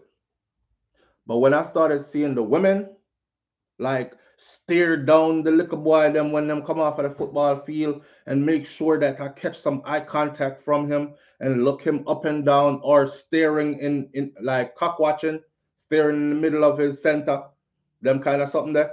And you're like, and they'll catch you looking at them and they'll do the whole like what kind of thing. And that's when I first said to myself, there are a lot of female predators out here, for sure. For sure. Then these stories started breaking. One behind the other, behind the other. I implore you, I encourage you, go on Google, type in female teachers arrested for sleeping with their students, 2023. If you don't want 2023 alone, you will see some crazy stories if you just type it in without putting the year to it, and you can read until your eye fall out, because some of them read like some kind of a novel. Hear her excuse. I was trying to mentor him, and he started stalking me. And he started developing this unhealthy liking to me. And then he started threatening to hurt himself if I didn't get involved with him. That's how is her excuse different from the one caught in the backseat that said he started trying to seduce me as you were approaching my car? Wow. Protect your children out here, man, and protect them unapologetically. Understand? Protect them unapologetically. None of these predators ever stood up and said to anybody, hey, I'm a predator. I'll prey on your child, so you got to watch me. No. They come in the form of everything under the sun that's supposed to be close to children. So protect your children at all costs. Kaitaja Empress says, trying to mentor him in what though? Yeah, exactly. Do it like this. No, over there, like that. Yeah, that right there, right there. That the kind of mentor she'd a mentor, because there wasn't no other mentor. Ain't nothing you could teach a kid after you violate them that way. They don't want to learn nothing from you. Whether they were compliant or not, they don't want to learn anything from you. It's just like after me witness pastor, no pastor wife, I mean no pastor children, but me's a man we got strip club. And one night me in the dark hole of the go-go club and me a throw me ones and thing and me see pastor in the top. Getting a whole lap dance, he's squeezing titties. And that ain't his wife. You think pastor can't tell me nothing after that about church and God and being a good husband and faithful and following my marriage vows, honoring them and all these things? Can't talk to me again. Same thing for these students. Once they see grown people in a certain way, you can't tell them nothing again. They don't want to hear anything from you again. Period. Now his mom can't even speak to him because he feel like he is so grown, and it affects them in that way as well. You remember one time the girl them at Jamaica, you used to hear your elders say stuff like, oh, you grow here up in front now, you feel like you're a man, or you feel like you're a woman. Oh, you're a tech man now, you feel like you're a big woman. Them kind of something there. We didn't know what that meant when we were growing up. We just used to hear the older teens going through these arguments before them get some boof buff Kufka, Kwefka, which part me come from? Them never afraid to beat you and line you up, you know. I didn't grow up in a place where I just be soft talking. Some rotted lick one, some hellhole beating, some plantation beating used to take place, which part me come from. All of we in the same community, we just grew up knowing that murderation murderation come. See, you can hear people over them yard a ball. Oh, Mark, I get beaten again. Oh, Lord God Almighty. Ay, ay, ay, ay, loud for the whole neighborhood here.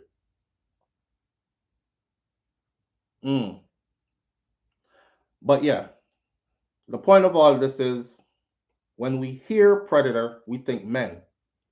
Dirty man, leave the little girl them alone and thing. We hardly think women. And you know, I heard a lady saying this, and she was like, men are slick, but women are way slicker. Men cheat, but they always get caught. That's why they always worried about cheating and all the drama that comes with it, because they always get caught. Woman does her thing, you won't even know, and she'll take it to the grave. She has never cheated. And I think it's the same slickness that's applied to being a predator, because that's how we're conditioned now to think that predators are only men. When I think it's more serious than we give. There's a lot of women that are predators, but guess what? They're more slick at how they handle their stuff, right? This woman get divorced, moves out of her marital home 2 years after she had been molesting this child, because she got caught in the third year, according to his account. 2 years after she was already doing what she was doing, laying the foundation for what she was going to do. See, a woman like that done checked out of her marriage a long time ago. She's now on the chase. Super apex predator on the chase, about to lock this victim in. First, I got to get divorced, though. Gets divorced. Time to move out. Time to move on. I don't want the house. I don't want to stay here. Too many bad memories in here. I'm moving my stuff. I'll find my own place. The alimony that I'm going to collect from you will help to pay for my new place. Let's find out little Josh's address, where he lives, so we can get a place close by there. Look up his school record, 45 in Aberdeen. Okay. Apartment 4C. Goes to the apartment complex. Do you have any apartments available for rent? I'm a school teacher at the local school. Oh, yeah, we do. We have, quite a few of them, blah, blah, blah. She moves in. Now, he is right next door. He's right next door. Why? When me used to walk off on mumble under my breath. Mumble under which breath? Water! Cut your water! Couldn't do none of that. It goes both ways, Karen Notice says. Yeah, it goes both ways for sure. But we've been focused on men for too long without paying attention to the women. When I'm trying to tell y'all that there are a lot of women out here that are doing it and are getting away with it because we're not focusing on them. If you look for a thief to come dressed in all black all the time, you will probably get robbed all the time when thieves come out, because you're looking for somebody that's dressed in all black, has a balaclava over their face covered up, only eyes showing, the typical what a thief should look like, tiptoeing in the dark. You say, oh, thief is approaching. If you're looking for one thing, you can't see anything else. So again, this is a heightened awareness video to let you know, look at the women around you. Look at the women around you. And don't give a damn if they get offended. If you're protecting children, don't care who gets offended. That way. With that said, our last topic for the morning now. SSL turnoff. Let's switch up the topic. So, are you a person that sends money to Jamaica on a regular basis? BM says the mind has no ID. I don't know what that means. New York, USA. Leaders of some of the top diaspora organizations in the United States and the United Kingdom says that their members have been turned off from investing in Jamaica after the multi-billion-dollar fraud at investment firm Stocks and Securities Limited, SSL. You hear that? Leaders of some of the top diaspora organizations in the United Kingdom and in the US says that their members, people have their portfolios at these investment companies, right? Telling them, don't put none of my money into anything that has anything to do with Jamaica. This is Jamaica Observer. This was printed yesterday. Our feedback on the matter shows that many nationals here are willing to continue supporting their families and relatives back home in the island, but they're no longer willing to invest their funds there, said Joyce L. Ali, who's the president of a 50-year-old umbrella company, Umbrella National Association of Jamaican and Supportive Organization called NAJASO. There's also a belief among some of their investments that some of their investments are safer in the US, even though returns on those investments may be lower. They would prefer to take the risk in the US than to send the money to Jamaica. Of course. Why? Because there's no accountability in Jamaica. You can't steal people millions here and just walk away with it. Once it's discovered that that millions is gone, somebody is going to pay for it.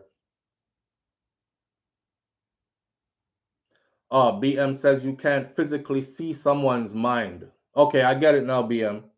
Absolutely true. So speaking of Jamaicans in Britain, Dr. King Brown, UK North representative for the Global Jamaican Diaspora Council, he suggested that the fraud has left many within the diaspora there in the UK disappointed and highly concerned. Of course. No one cares about the damage that was done to the country's reputation. Remember me telling you? I said anyhow Usain Bolt opens up his mouth on a national platform and ever says, don't put your money in Jamaica. Because if it disappears, no one is accountable. If Usain ever said that, most of their investments by overseas entities gone. Gone. But he never said that. Usain said this is his country and he'll continue to invest in and he'll continue to, and that's Usain Bolt. Him now going to throw Jamaica, the whole Jamaica under the bus for a few organizations. The SSL fraud scandal has been damaging to the image of Jamaica and further deepens the level of distrust that the diaspora has for Jamaica, says Dr. Brown. This is especially so regarding investing and doing business in the island, which at best has been challenging in the past. And I've heard horror stories from many people who went down to Jamaica to do business, whether it was to build a house or rent a place and then flip it as a rental property, or do a upkeep and remodel makeover to a place. I don't know if y'all remember the video I did with the guy that's from Portmore who owns a construction company, and he fleeced that woman out of how much money. The video is still on YouTube, right? She wrote to me and she said, SouFLo, please, I need your help because I'm not going to get this money back, and I have to let everybody know if at least I can't get my money back, the least I can do is expose this guy because he's done it to other people. So I did a whole video and I left the platform open for the guy to say what he had to say. Well, him never said much other than attack me. Attack me. This could have deal with a next week kind of thing. But the lady handed you her money. She want her money back because you did not provide the services that she handed you the money for. Give her money back. It's done. Nah. He's giving her money back in pieces, holding on to some.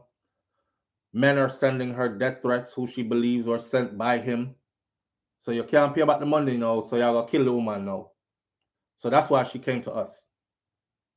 At least she wanted people to know. So I have his whole business information and everything on that video. And of course, it offended him. Anyhow, while there is no clear figure on the extent of investment in the island by Jamaicans overseas, listen to this. Remittance inflows exceed $3.3 billion for 2021. $3.3 billion. That's money from us who are staying overseas that have sent that into the island, representing an increase over the US 2.9 billion for the year before. So the year before, 2020, 2.9 billion was sent. 2021, 3.3 billion US was sent. There should be a number out for 2022 soon. And then, 2023, you won't get that number until it's 2024. Newly elected representative of the Global Jamaican Diaspora Council for Southern United States, Peter Gracie, urged the government to find a way to assure the diaspora that they have our backs when it comes to investing our money in the island. Because people now are pulling away. They're like, yo, a person like Usain Bolt can't get no immediate answer. Somebody couldn't put in money back in 10 days. Then what are they going to do to me? I can't afford no team of lawyers to go fight these big corporations. My whole little life savings gone. It's a hurtful thing, man. When you're there foreign, walk out your soul case, Who now shovel snow or kick snow at 2 o'clock, 3 o'clock, 4 o'clock in the morning, if you go catch train and then bus and drive yasso and batter deso and stand up in the sun and work in a warehouse. Me back a hot me knee a hot me foot them sore, me head a hot me, can't call off, can't be late. The third time I'm late, them a go fire me, me have to go look next job. People they are work 2 jobs and 3 jobs. And imagine you putting your money together and you say, God, one day this must over with, because this is my end plan. This is my end plan. We get this 10 years, set. 20, gone on my yard. Now I work for nobody again. I should be good. And imagine you set up 2 different investment accounts at 2 different institutions and the 2 of them chop you. And you come home to nothing but an excuse. Well, we're going to investigate this matter and see. Cleaning bathrooms and floors, flipping people, cleaning body and doodle. Rough. Putting your time in. And you reach home and you get an excuse. We apologize. This is definitely shameful. You want to kill somebody about shameful. Live on the air with SouFlo. Yeah. Talk to her now. I mean, the math is mathing. The math is working out. The math is mathing. 2 plus 2 make 4 for me. Mm-hmm. You see, what's the best way to gut out an economy? High crime, unskilled labor force, poor education, and scaring away foreign and low foreign investment. Mm-hmm. We are trying. This is what they're thinking in terms of Jamaican government. We can't have certain people, our people, mm-hmm. going to America, acquiring all this money and coming back. We're not looking for those people. What we have to do is we have to deter. You don't think them knows America hot? Them know every government knows where their citizens are going and what kind of circumstances they're going into. Mm-hmm. So they know that America is a very tough terrain. You have, as you say, you work. You have an auntie who does like take care of elderly people. Right. Home health care and CNA and it's that hard type for of her. stuff. Yeah. Right. It's really hard for her. She have to work long hours and clean people vomit and all this stuff. They know it's hard for you. They know you work hard. They know that you're like, okay, I'm not gonna stay here until I'm gonna leave when I'm 50. You go come back. Right. You go buy a house. You're gonna, invest your money back into Jamaica. They're not Right. looking for you. They're looking for the Chinese. They're looking for the white man. They don't need black people coming back and being prosperous. What they're trying to create is a system that is for sale for certain people, not our people. We're not trying to bring prosperity for the country. Come on, are you serious? We're trying to bring prosperity for ourselves and for our rich friends. Why do you think we want these Jamaicans to come back and invest in? So Wow. So SSL was allowed to happen because, and a lot of other schemes are still happening. I remember there was one in 2018 or so from NCB Bank that is a similar thing happened. It's allowed to happen because these people have connections in high places, and the high places allow it to happen because it's a part of a greater process to degenerate our economy and to separate the classes to ensure that it's rich and it's poor, it's worker and those who benefited from the labor, the rich people, and that those who went abroad and became prosperous don't come back and try to change the system. So if we know this, right? If we know this, isn't it safe to say then don't do it? What? Huh? Go on. I mean, what you just said, right? I've been thinking that for years, but isn't it safe to say if we know this, we don't put our money there? Because if we put our money there and we get chopped, we can't say we never know say it could happen or it was gonna happen. My biggest thing about it is this: if they had an accountability level that was high, because that's all people want to look for, is make me secured, make me feel like if I put I will look 100,000 US down there that I can see a return on my, if not a return, I can at least some 100,000 when time come, and not come back to see $100 in that account, and you giving me an excuse, and then 9 years of investigation after. Me no want that, and that's what's scary for people. It's the accountability that's scary for people. So if we know this, why we are putting money there then? And I'm not trying to tell nobody. I'm not trying to tell people to not invest in Jamaica. I don't want people to think that's what this is. But it is a scary thing to look at and think about. So I'm just thinking out loud. Thing. Yeah. This is a system of control and division and a system for profit.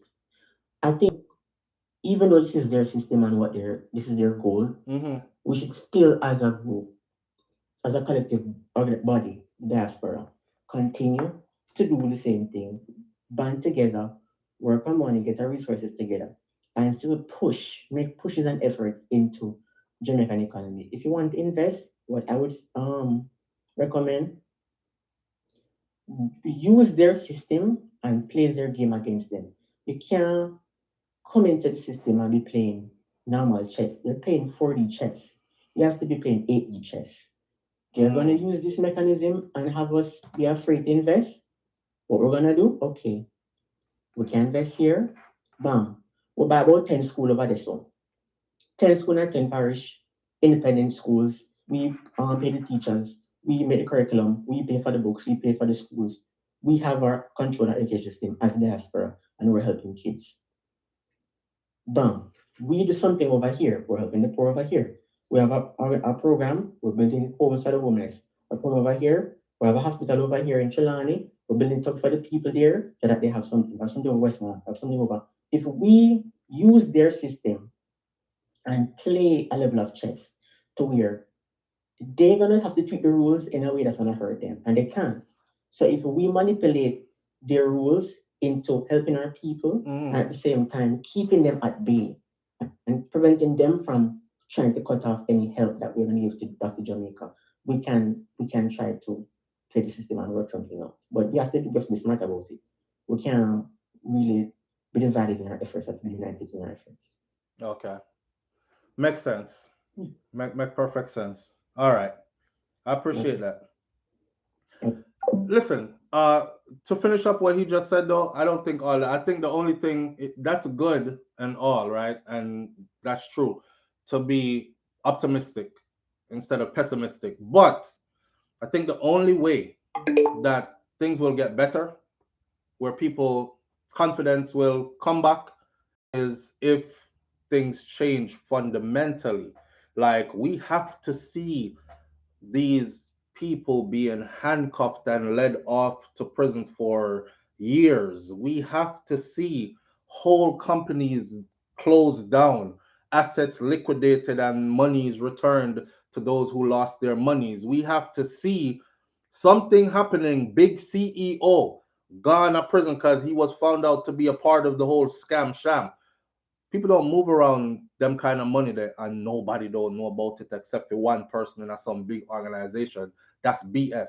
It's a concerted effort within that particular organization or that particular company. You know what I say? It's a concerted effort. So when we see whole companies collapsing and people going to prison and money is returned, people will start to feel confident. One more call. Live on the air with SouFlo. Good morning.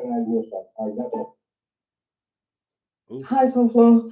Yeah, I just wanted to say, the last caller, I agree with everything that she said. Like, I do believe that the Jamaican government, they don't care about the diaspora. They don't care about Jamaicans abroad, and they don't care about our money as well. Because if they did, they would make at the moment, they're struggling with foreign investment. There's so many Jamaicans living all over the world, people who's got money. So if they really cared, they would have done whatever they could to make sure that we're bringing money back into the country. But they don't. And as the lady said, they care more about Chinese people and people of other races coming to our country with their money and making them more comfortable than us. And yeah, and he's right. And their money is not their. I have never heard of their money being in trouble ever. I've never heard of their money being jeopardized. And also they facilitate for foreigners to take their money out of Jamaica because when Chinese people move wherever, Africa, Caribbean, the X Ping is the one that's funding them when they set up all these businesses in other countries, and the money that they make in other countries go back into China's economy. Right. So yeah, I completely agree with that woman. And I think like Andrew Holness is just weak and pathetic. Like most of these politicians in Jamaica, they're an embarrassment. Yeah. Because they're not. And we as a diaspora believe that we should do more. Like we definitely need to do something to come together so that we can do more and have more ownership in Jamaica as well, with like schools and lands and properties, etc. Right. But like he said, it's a part of the plan. It's a part of the plan. And if you close down or make those who are sending in 3.3 billion US per year contributory to the economy locally, if you can stop that or get that to be reduced because people are so insecure, sending in money to their families and whatnot, then you've cut off a major pipeline, a major supply line, right? So it's got to be a part of it. Because why are they not treating it like it's an emergency? Why are we not seeing companies get liquidated and their assets distributed to people who they owe this money they've stolen from? Nobody feels confident when their whole bank account goes empty and no one has an explanation for it. They just tell you sit down and that's true. Sit down and wait on this investigation. Like my bills are still coming. I'm still retired. I still have mouths to feed. Like my life is on pause because your investigation. You know, there's no accountability, and especially in Jamaica, I've never seen others' money in jeopardy. Right. Only ours. So yeah, you're absolutely right. I agree. I agree, and I want to add to the point of accountability because the politicians as well, they don't care because look at their reaction to Usain Bolt losing his money. They're so like indifferent. It's like they're really nonchalant about it, as if like I'm good. Like whatever happens to him, he'll sort it out. Like looking at Andrew Holness when he was talking about it, he was really nonchalant about it. So I'm thinking like to them, accountability is probably not even in their vocabulary. Like they don't care about stuff like that. Like the whole system is so corrupt down there that I don't even think that they care about. They're easily bought, so I don't even think that they care about holding anyone to account. Because their money is good. Their money is good, so it's all good. Yeah, exactly. Yep. All right. Absolutely. Thank you, caller. I appreciate you greatly. All right, thank you. Bye. All right, have a good one. For those of you who are saying that was a female, he calls in almost every morning. Big up to him. It's a male. It's a young man, right? All right. People have to be able to trust their bankers with their hard-earned money, Ambassador Ward said. Gracie, for his part, believed that the fraud case could damage the government's plan to develop the country to a point where it is viewed as the preferred place to live, work, and raise a family, all the way up by 2030. Real G, big up yourself and thank you for that. Real G says the politician get paid to destroy the country, so they don't care about us. Mm. Hmm. Oh, and to close out this part, because we have one more topic. To close out this part, meanwhile, the U.S. Federal Bureau of Investigation, which is the FBI, because people are arguing, are they involved? No, they're not involved, SouFlo. Them never says so. All right. Meanwhile, the U.S. Federal Bureau of Investigation, or the FBI, continues to be tight-lipped about its role in the investigations, telling the observer, we appreciate you reaching out. However, we do not have a comment.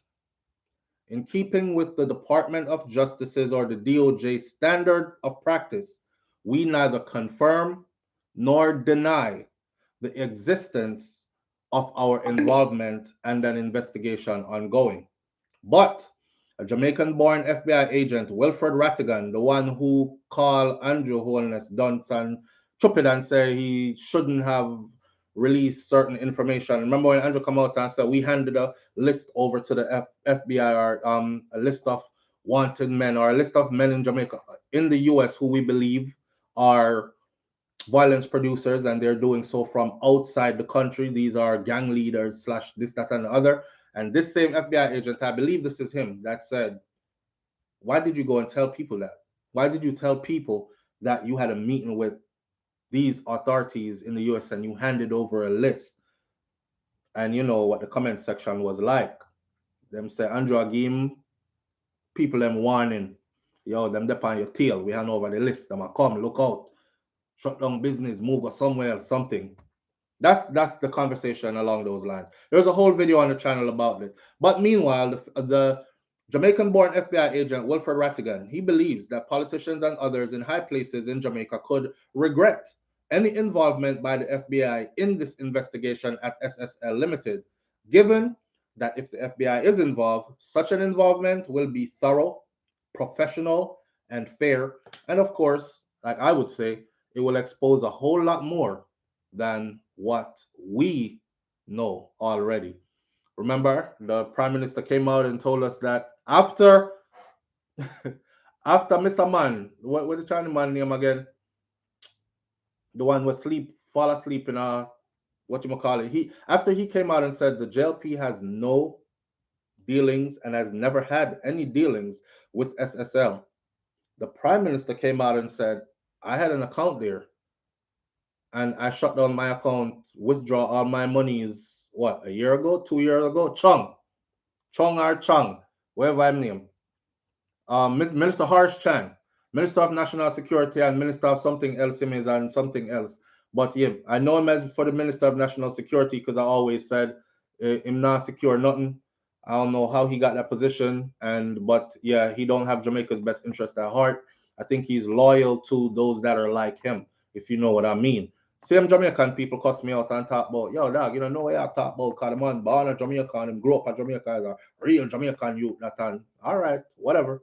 Anyhow, him, after he came out and said the JLP has never had any dealings with, neither now, nor before, nor ever. And then the Prime Minister quietly came out and said, I had an account there. I close out my account and withdraw all my monies around this time, which I said to you, how could the Minister of National Security say that? And then the leader of the party he said was not involved actually had a personal account there. So yeah, them want them 3-letter people that involved, a whole lot more would come out than what we would ever think would come out. Let's end this morning though on a fun note. So we have another 15 minutes or so, right? And I have this book, and I'm gonna share this book Minister, Minister of Sleep. Minister of Sleep and Relaxation. That them to call him. That should be his title, Minister of Sleep and Relaxation. All right, so here we go. Sisters, please don't take this personal. Y'all can join and give us some insight. Why women hide their numbers? Why do women hide their numbers? What? And when I say why do women hide their numbers, you should know what I mean by when I say your numbers. Me? Never. I've never done that before. This is my first time, only with you, and it's only because I trust you. No, just I could count on one hand still. Let me see. And then you make three. Yeah, why do women hide their numbers? I want some answer. Audrey Wright says, cause they're embarrassed. We are schooled to not tell men everything. We are schooled to not tell men everything. Kataja Empress, don't you think a man deserves to know everything? Because if I go buy a used car, I want to know if that car was in an accident before, and somebody sent it to the body shop, and the chassis did bend up, and it was driving whoop whoop whoop whoop whoop whoop whoop whoop whoop whoop, because the frame is bent. I would want to know. Somebody got it back looking pretty and shiny and clean and selling it to me for top dollars, and I like the car, but I want to know if this Mercedes Benz have a Toyota engine. Or did this engine come from manufactured by Mercedes Benz? Am I getting the correct thing? You don't feel like I might want to know. One hand if you're 40 fingers. Oh, Ricky Reed said one hand if you have 40 fingers. No, I've never. I could actually count 1, 2. Yeah, lost my virginity, then that one time never worked out, and now you three. So it's three. That's it. Them always stop at three, or they always stop at one hand. And I want to know why. I'm not hiding nothing. The same way I expect him to not to hide anything, says Debbie Jervis. Debbie, you're not hiding nothing. That's what everybody says, especially women. That's what every woman says. You know what I think? I think society has made it okay, right? From the beginning of time until now. I think society has made it okay for a man to be. Remember, there was a time gone when men were actually proud of their numbers. Nowadays, men are not proud of their numbers so much anymore because we have shifted into a more conscious time, if y'all notice that. So, up until like last week, or up until like, say, 4 years ago, 3, 4 years ago, men were proud. How many, what's your number? 75? Damn, you the man. 40. Oh, you need to catch up. I'm at 79. Oh, bruh, for real? Yeah, I'm serious. Yeah, what's your numbers? 103. Damn. Yo, he the man. That's not looked at as cool anymore. It was looked at as cool for a long time throughout history, and only men could do it. Now, if a woman says, you say, what's your number? And she's like, I'm not ashamed to tell it, 75. Ain't nobody looking at her to wife her. If she out loud, outright says any big number, every professional, every potential investor will take their business somewhere else. You know what I'm saying? Live on the air with SouFLo. Good morning. Good morning, SouFLo. Morning, Fab. How you doing this morning? Well, all right, this is Nadine. What go on?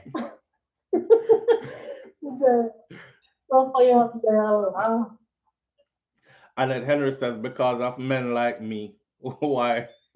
Why women afraid of them numbers? No, you're gonna whore out yourself and want to blame me. Don't blame me. Yeah, don't blame me. It's not because of me. Yeah, SouFLo. So the reason why women don't tell their numbers, because a lot of women are not straightforward. if men actually know the numbers, they would run. All right. So simple I'm as not that. saying it. You hear what the woman said, right? A woman, I said that to know. She said, because women are not being straightforward. That's why they don't tell. And if a lot of men actually knew the real numbers, they would run. So yeah, try hold a man, but you know you have to hide them numbers, right? So could we say that it's a Yes, level of embarrassment to it then? exactly. Right. Whether it was society that made you feel that way or not, it's not looked at as appealing kind of thing. You know, I don't Mhm. want the car that has the 400,000 miles on it. It looked like if I drive it for one more mile, it's gonna leave me on the side of the road. I want something that has the potential to go 400,000 miles, but it only has about 150 to 200 miles on it. That's how I look at it. So That's it. don't blame me. I know me. It's not man like me. Man, man like me is only facilitating a discussion, trying to understand why women always skew their numbers. See? All right. All That's right. all I have to say. I just want to stop you off. Keep Uh, up great work. all Love you right, guys. family. And you take care of yourself and Big God up bless you yourself. always, okay? Yes, and you too. Thank you, sweetie. Bye Bye. bye. Yeah. I know me Cecil is a woman Cecil. Yeah, you go wear out yourself. Dash scratches everywhere. Clothespin girl. You know, clothespin girl, squeeze her head, her leg them open, clothespin girl. You were a clothespin girl for a while in your life before you found consciousness, before you became self-aware, before you that's why it's important to raise your daughters to know certain things. Yeah, and instill it in them.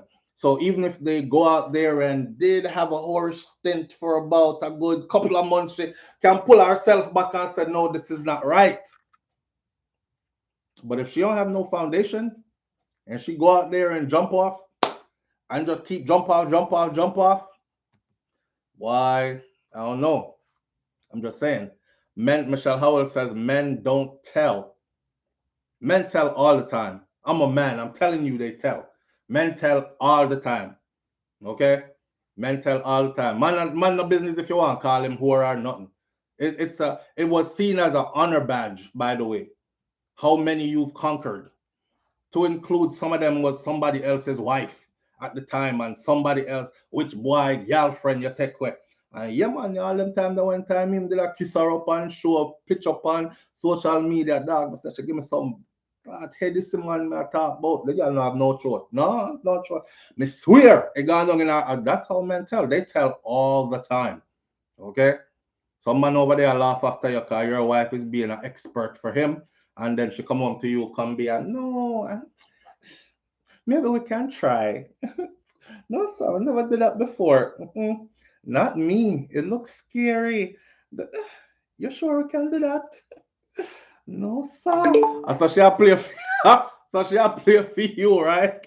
Over there, so our next man have a different story. Ah, yeah. Whoa, yo, hey boy, right there, sir. Yeah. I'm just saying. I'm just saying. Well, y'all skew the numbers up all the time for is it an embarrassment thing? Sometimes you can't tell about the mileage. Yeah, that's considered a scam. If I go buy a car right now and them roll back the odometer and it's supposed to say 300,000 miles on it, and that odometer says it only went 130,000 miles, and I find out the person who sell me that goes to prison. Yeah, it's a scam and they go to prison for it. Go look it up. True talk. So why you roll back your odometer now and expect me to invest? And goodly, I'll try invest for life. And there is no consequences when I find out the truth. Eh? No consequences. You know what I always set up? I always say, I tell my boys like this, do a history. Do a history. Not checking on numbers, but do a history to see like who she was with before you. Because sometimes who a woman was with before tells you a lot about who she actually is. You know what I'm saying? Yeah. Some woman though them make sure you don't know who them did that with before. At all. You're not knowing not one of your ex them. Mm. She don't want you know nothing because here why. Oh, and I don't speak to my exes because ex is an ex and it's the past and yeah, yeah, everybody cut off. Why? Somebody that used to dig you out and busting you and just cut off for life, like it was that serious. Okay, how about if we ever met and talked to that extent? We would find out some things that would make us not invest. When a man can look at the next man and tell us, say, yo, my G, seriously, me not have nothing to say about your relationship with her, because you might have a different flex than when me and she did have. But that girl they give me bun till me fool. And you're like, what? Not my good Chrissy. No, sir. Chrissy got church every Sunday.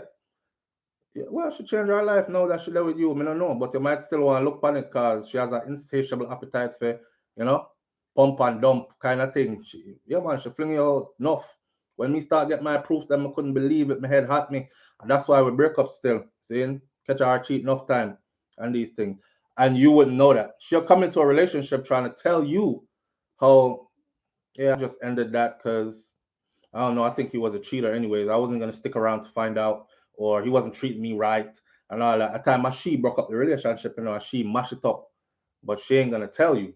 So when I say hiding your numbers, I'm not just talking about hiding your numbers as in sex. I'm talking about hiding your numbers as in the amount of relationships you've been through, people that you had relationships with.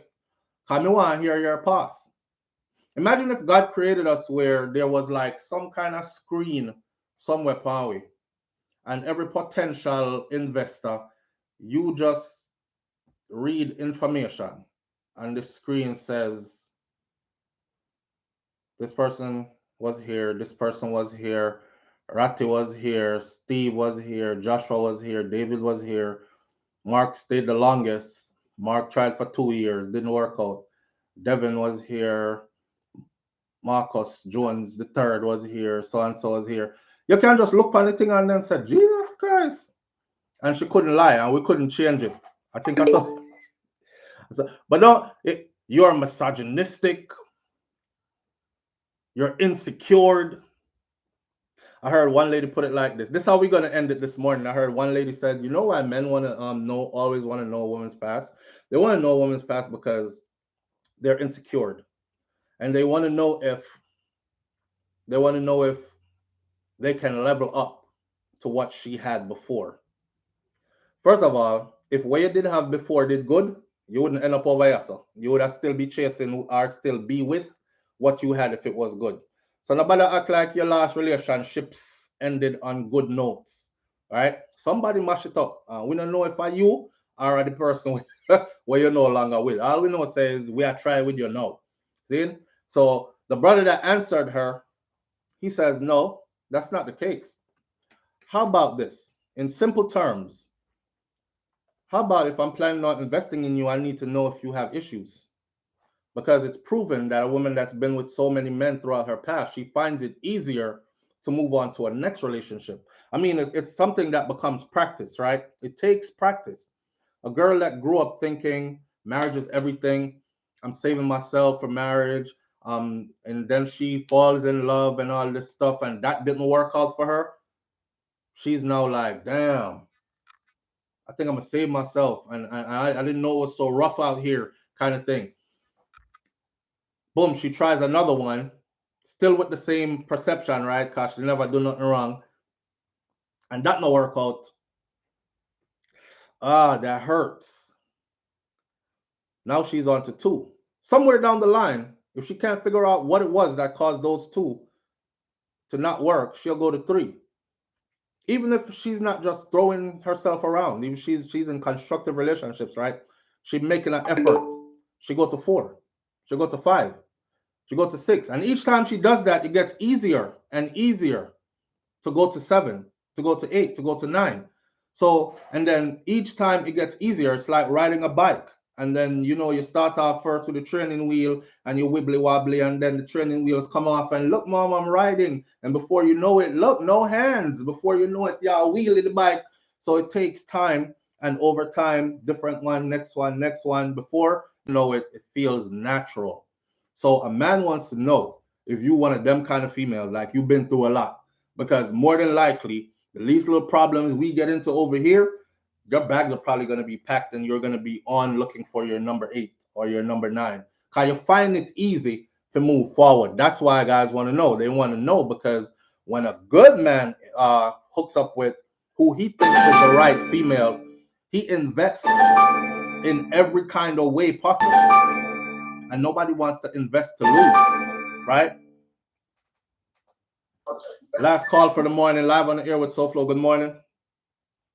Hi, good morning, SouFlo. Good morning, fam. Take us out of here. You're the last call for the morning. Okay, I'm calling from Germany. Okay. How's Germany now? Yeah, Cold, right? They're cool, but we can get the sun now. But yesterday it was snowing, and this morning it was rain. It just go back and forth. What you do in Germany? First of all, working out. Okay, me live here a long time, but now me have to miss it and I have to do it. Okay, come here. Me watch a documentary with a Jamaican girl who end up all the way in Germany working in a brothel, and is human trafficking. Is human trafficking. Them kidnap her from Jamaica and she ended up in Germany. A lie. Maybe you have to post the link and watch it. Yeah, man. Yeah, man. It's easy to find, so I'll post it. All right. No, I used to UK for many years and then moved there and now we run some restaurants. I'm in Langston and Frankfurt. Wait there. You have us on speaker or Bluetooth? Because now you're gone muffled and we can't hear you. Gone muffled? It's better now? Yes, clear. Yes. Yeah. I lived in the UK for a very long time and then we moved here and then now we operate restaurants on the US Army bases and in the towns like Kaiserslautern and K-Town because you were here, right? Yes. Yes, I was there. Yeah, so we're in Kaiserslautern, we're in Ramstein, and we're on the Ramstein Air Base, and we're in Frankfurt as well. You're doing a good job. I listen to your show every day. It's always on SouFlo.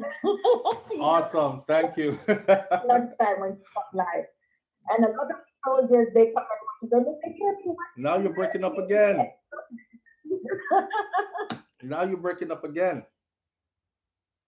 I don't know. The connection is just bad. Is it better now? Yes, I think you just got to stay still and say what you got to say. Yeah. I'm just saying with the numbers thing, a lot of women won't tell the numbers because then the guys are going to run. And does it mean that because the person was bad in their younger days, they don't deserve to settle down? They don't deserve love? Which one? Yeah, no, it doesn't mean that. To be honest, if you're a bit battered and scarred and stuff, then that gives us a heads up so we know what we're dealing with. You know what I mean? And at the end of the day, I believe that everybody deserves to have a choice. But when you hide what it is that made you, because your past, believe it or not, has everything to do with who you are now. So what it is that made you who you are now at this point that I'm meeting you, I think I deserve to know that. Then I'll understand you better, how you function and all that other stuff. And I can also have a heads up if there could be potential issues around the corner. So I have a choice. Do I want to go forward with this or not? Now I might like you so much that I decide to overlook all that regardless and go forward instead of always wondering, I wonder if, because she behaves this way, so it kind of tells me that black this, that, and the other, like you're guessing instead of just knowing, you know? Yeah. Well, you have a point, I guess. You have a point, and the ladies that hide it have a quart. Yeah. All right. Yeah. All right. Bless up yourself. Enjoy the rest of your day. All right. Big up yourself. Thank you. Yeah. All right. So we're gonna like end it off here. So really, 47. We have 3 more minutes left. Good question, caller. Everybody deserves love, man, but everybody deserves honesty also. I think that's it. Everybody deserves love, but everybody deserves honesty. If you asking, I'm telling. I don't have nothing to hide. But if I'm asking, I know I might be getting a lie. Typically, women don't reveal their real numbers because they think it's embarrassing, right? That is not true, SouFlo. It is not all men that want a relationship. What about the game players? Where did I ever say all men wanted a relationship? I never said that.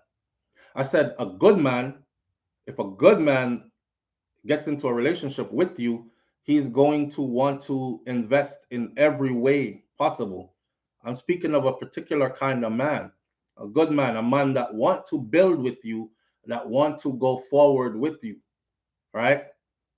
Not one of the one that we want hit and run and come in under false pretense because you're a good girl and I see that, but I don't really want you. And men flex like that. Like, yo, we man to woman, listen, we've had this discussion between ourselves as men. From me a boy, okay? She a good girl. You tell your friend them that. Yo, dog, she a really good girl, you know. I want some, I don't want to spoil her up. But I want some, yo, look on that, that body there, that's something there. So you go and you pretend to be what she wants to be.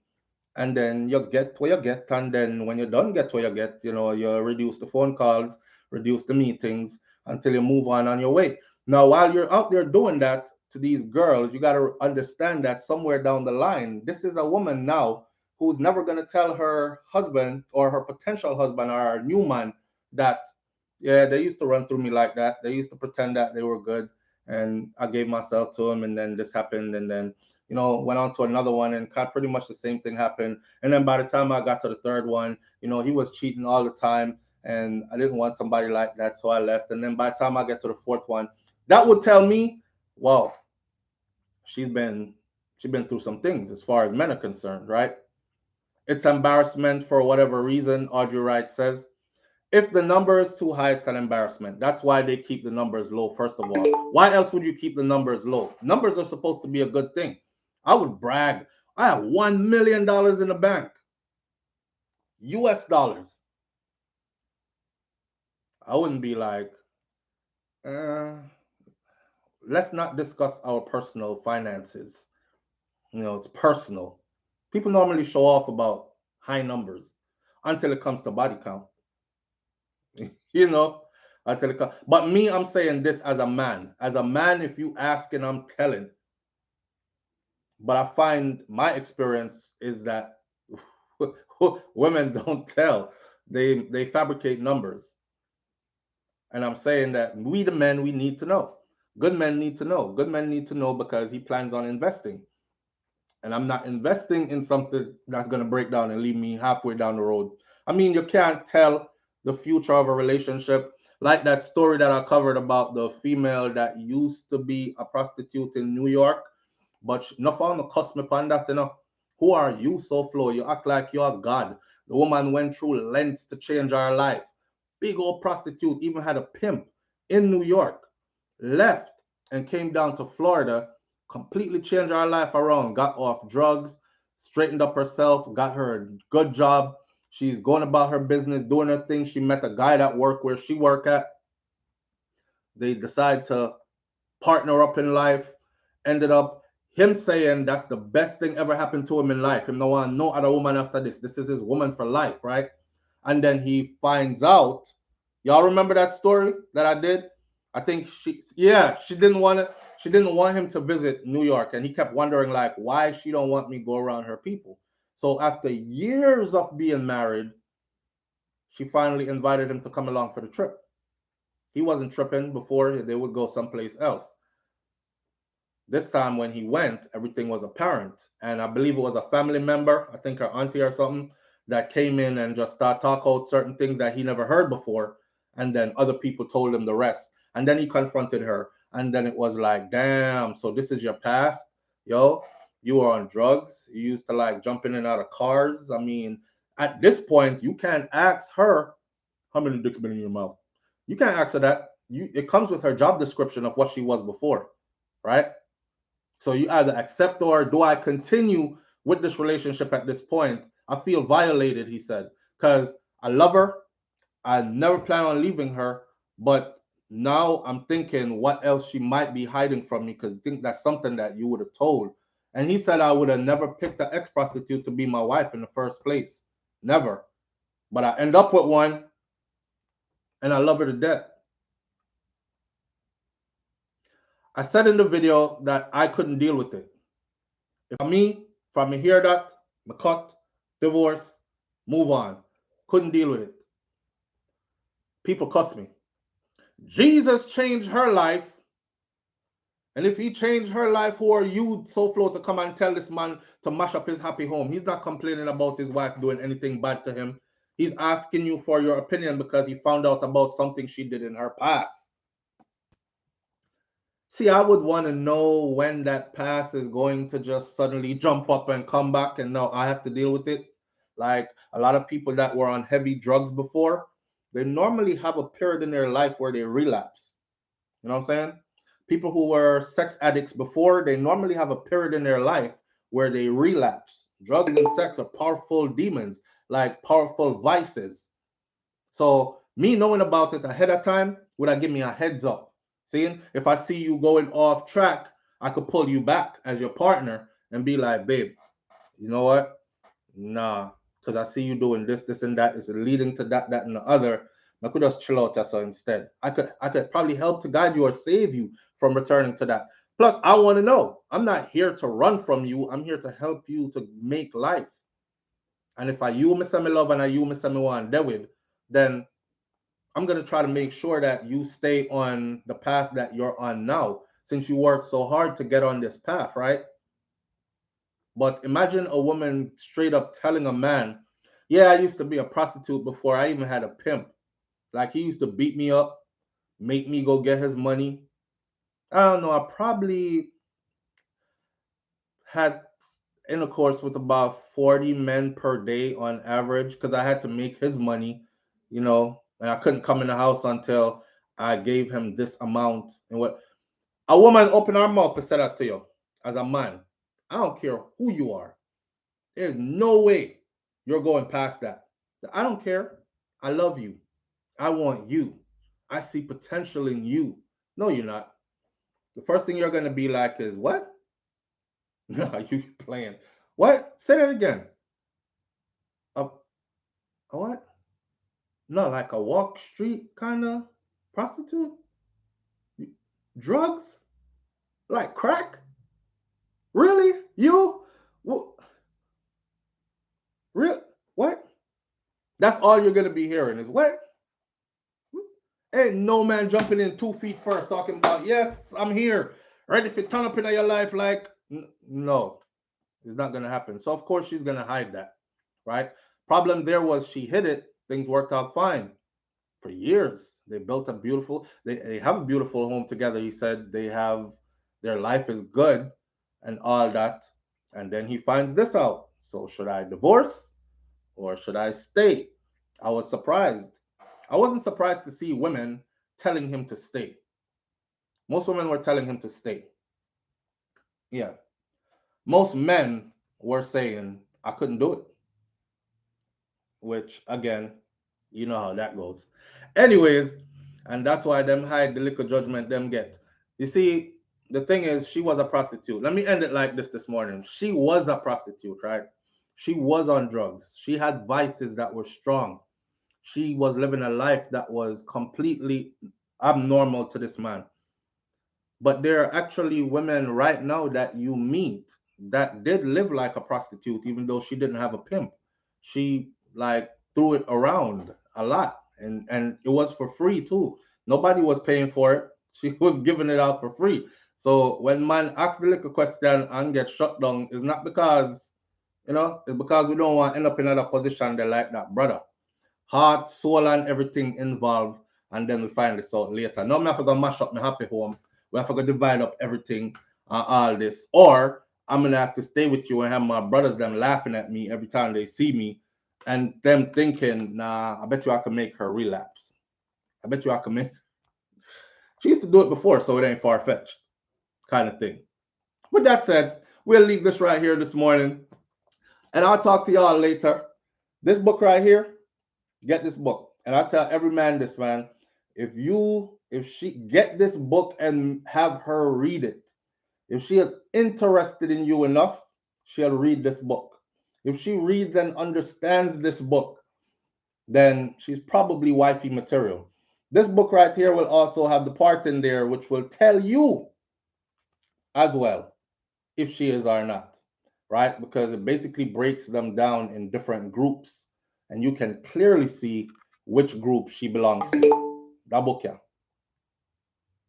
I've had this book now for about 15 years. This book. Or about 10 years. 10 years. About 10 years. Yeah. Anyhow, have a wonderful day. Manners and respect to each and every one of you.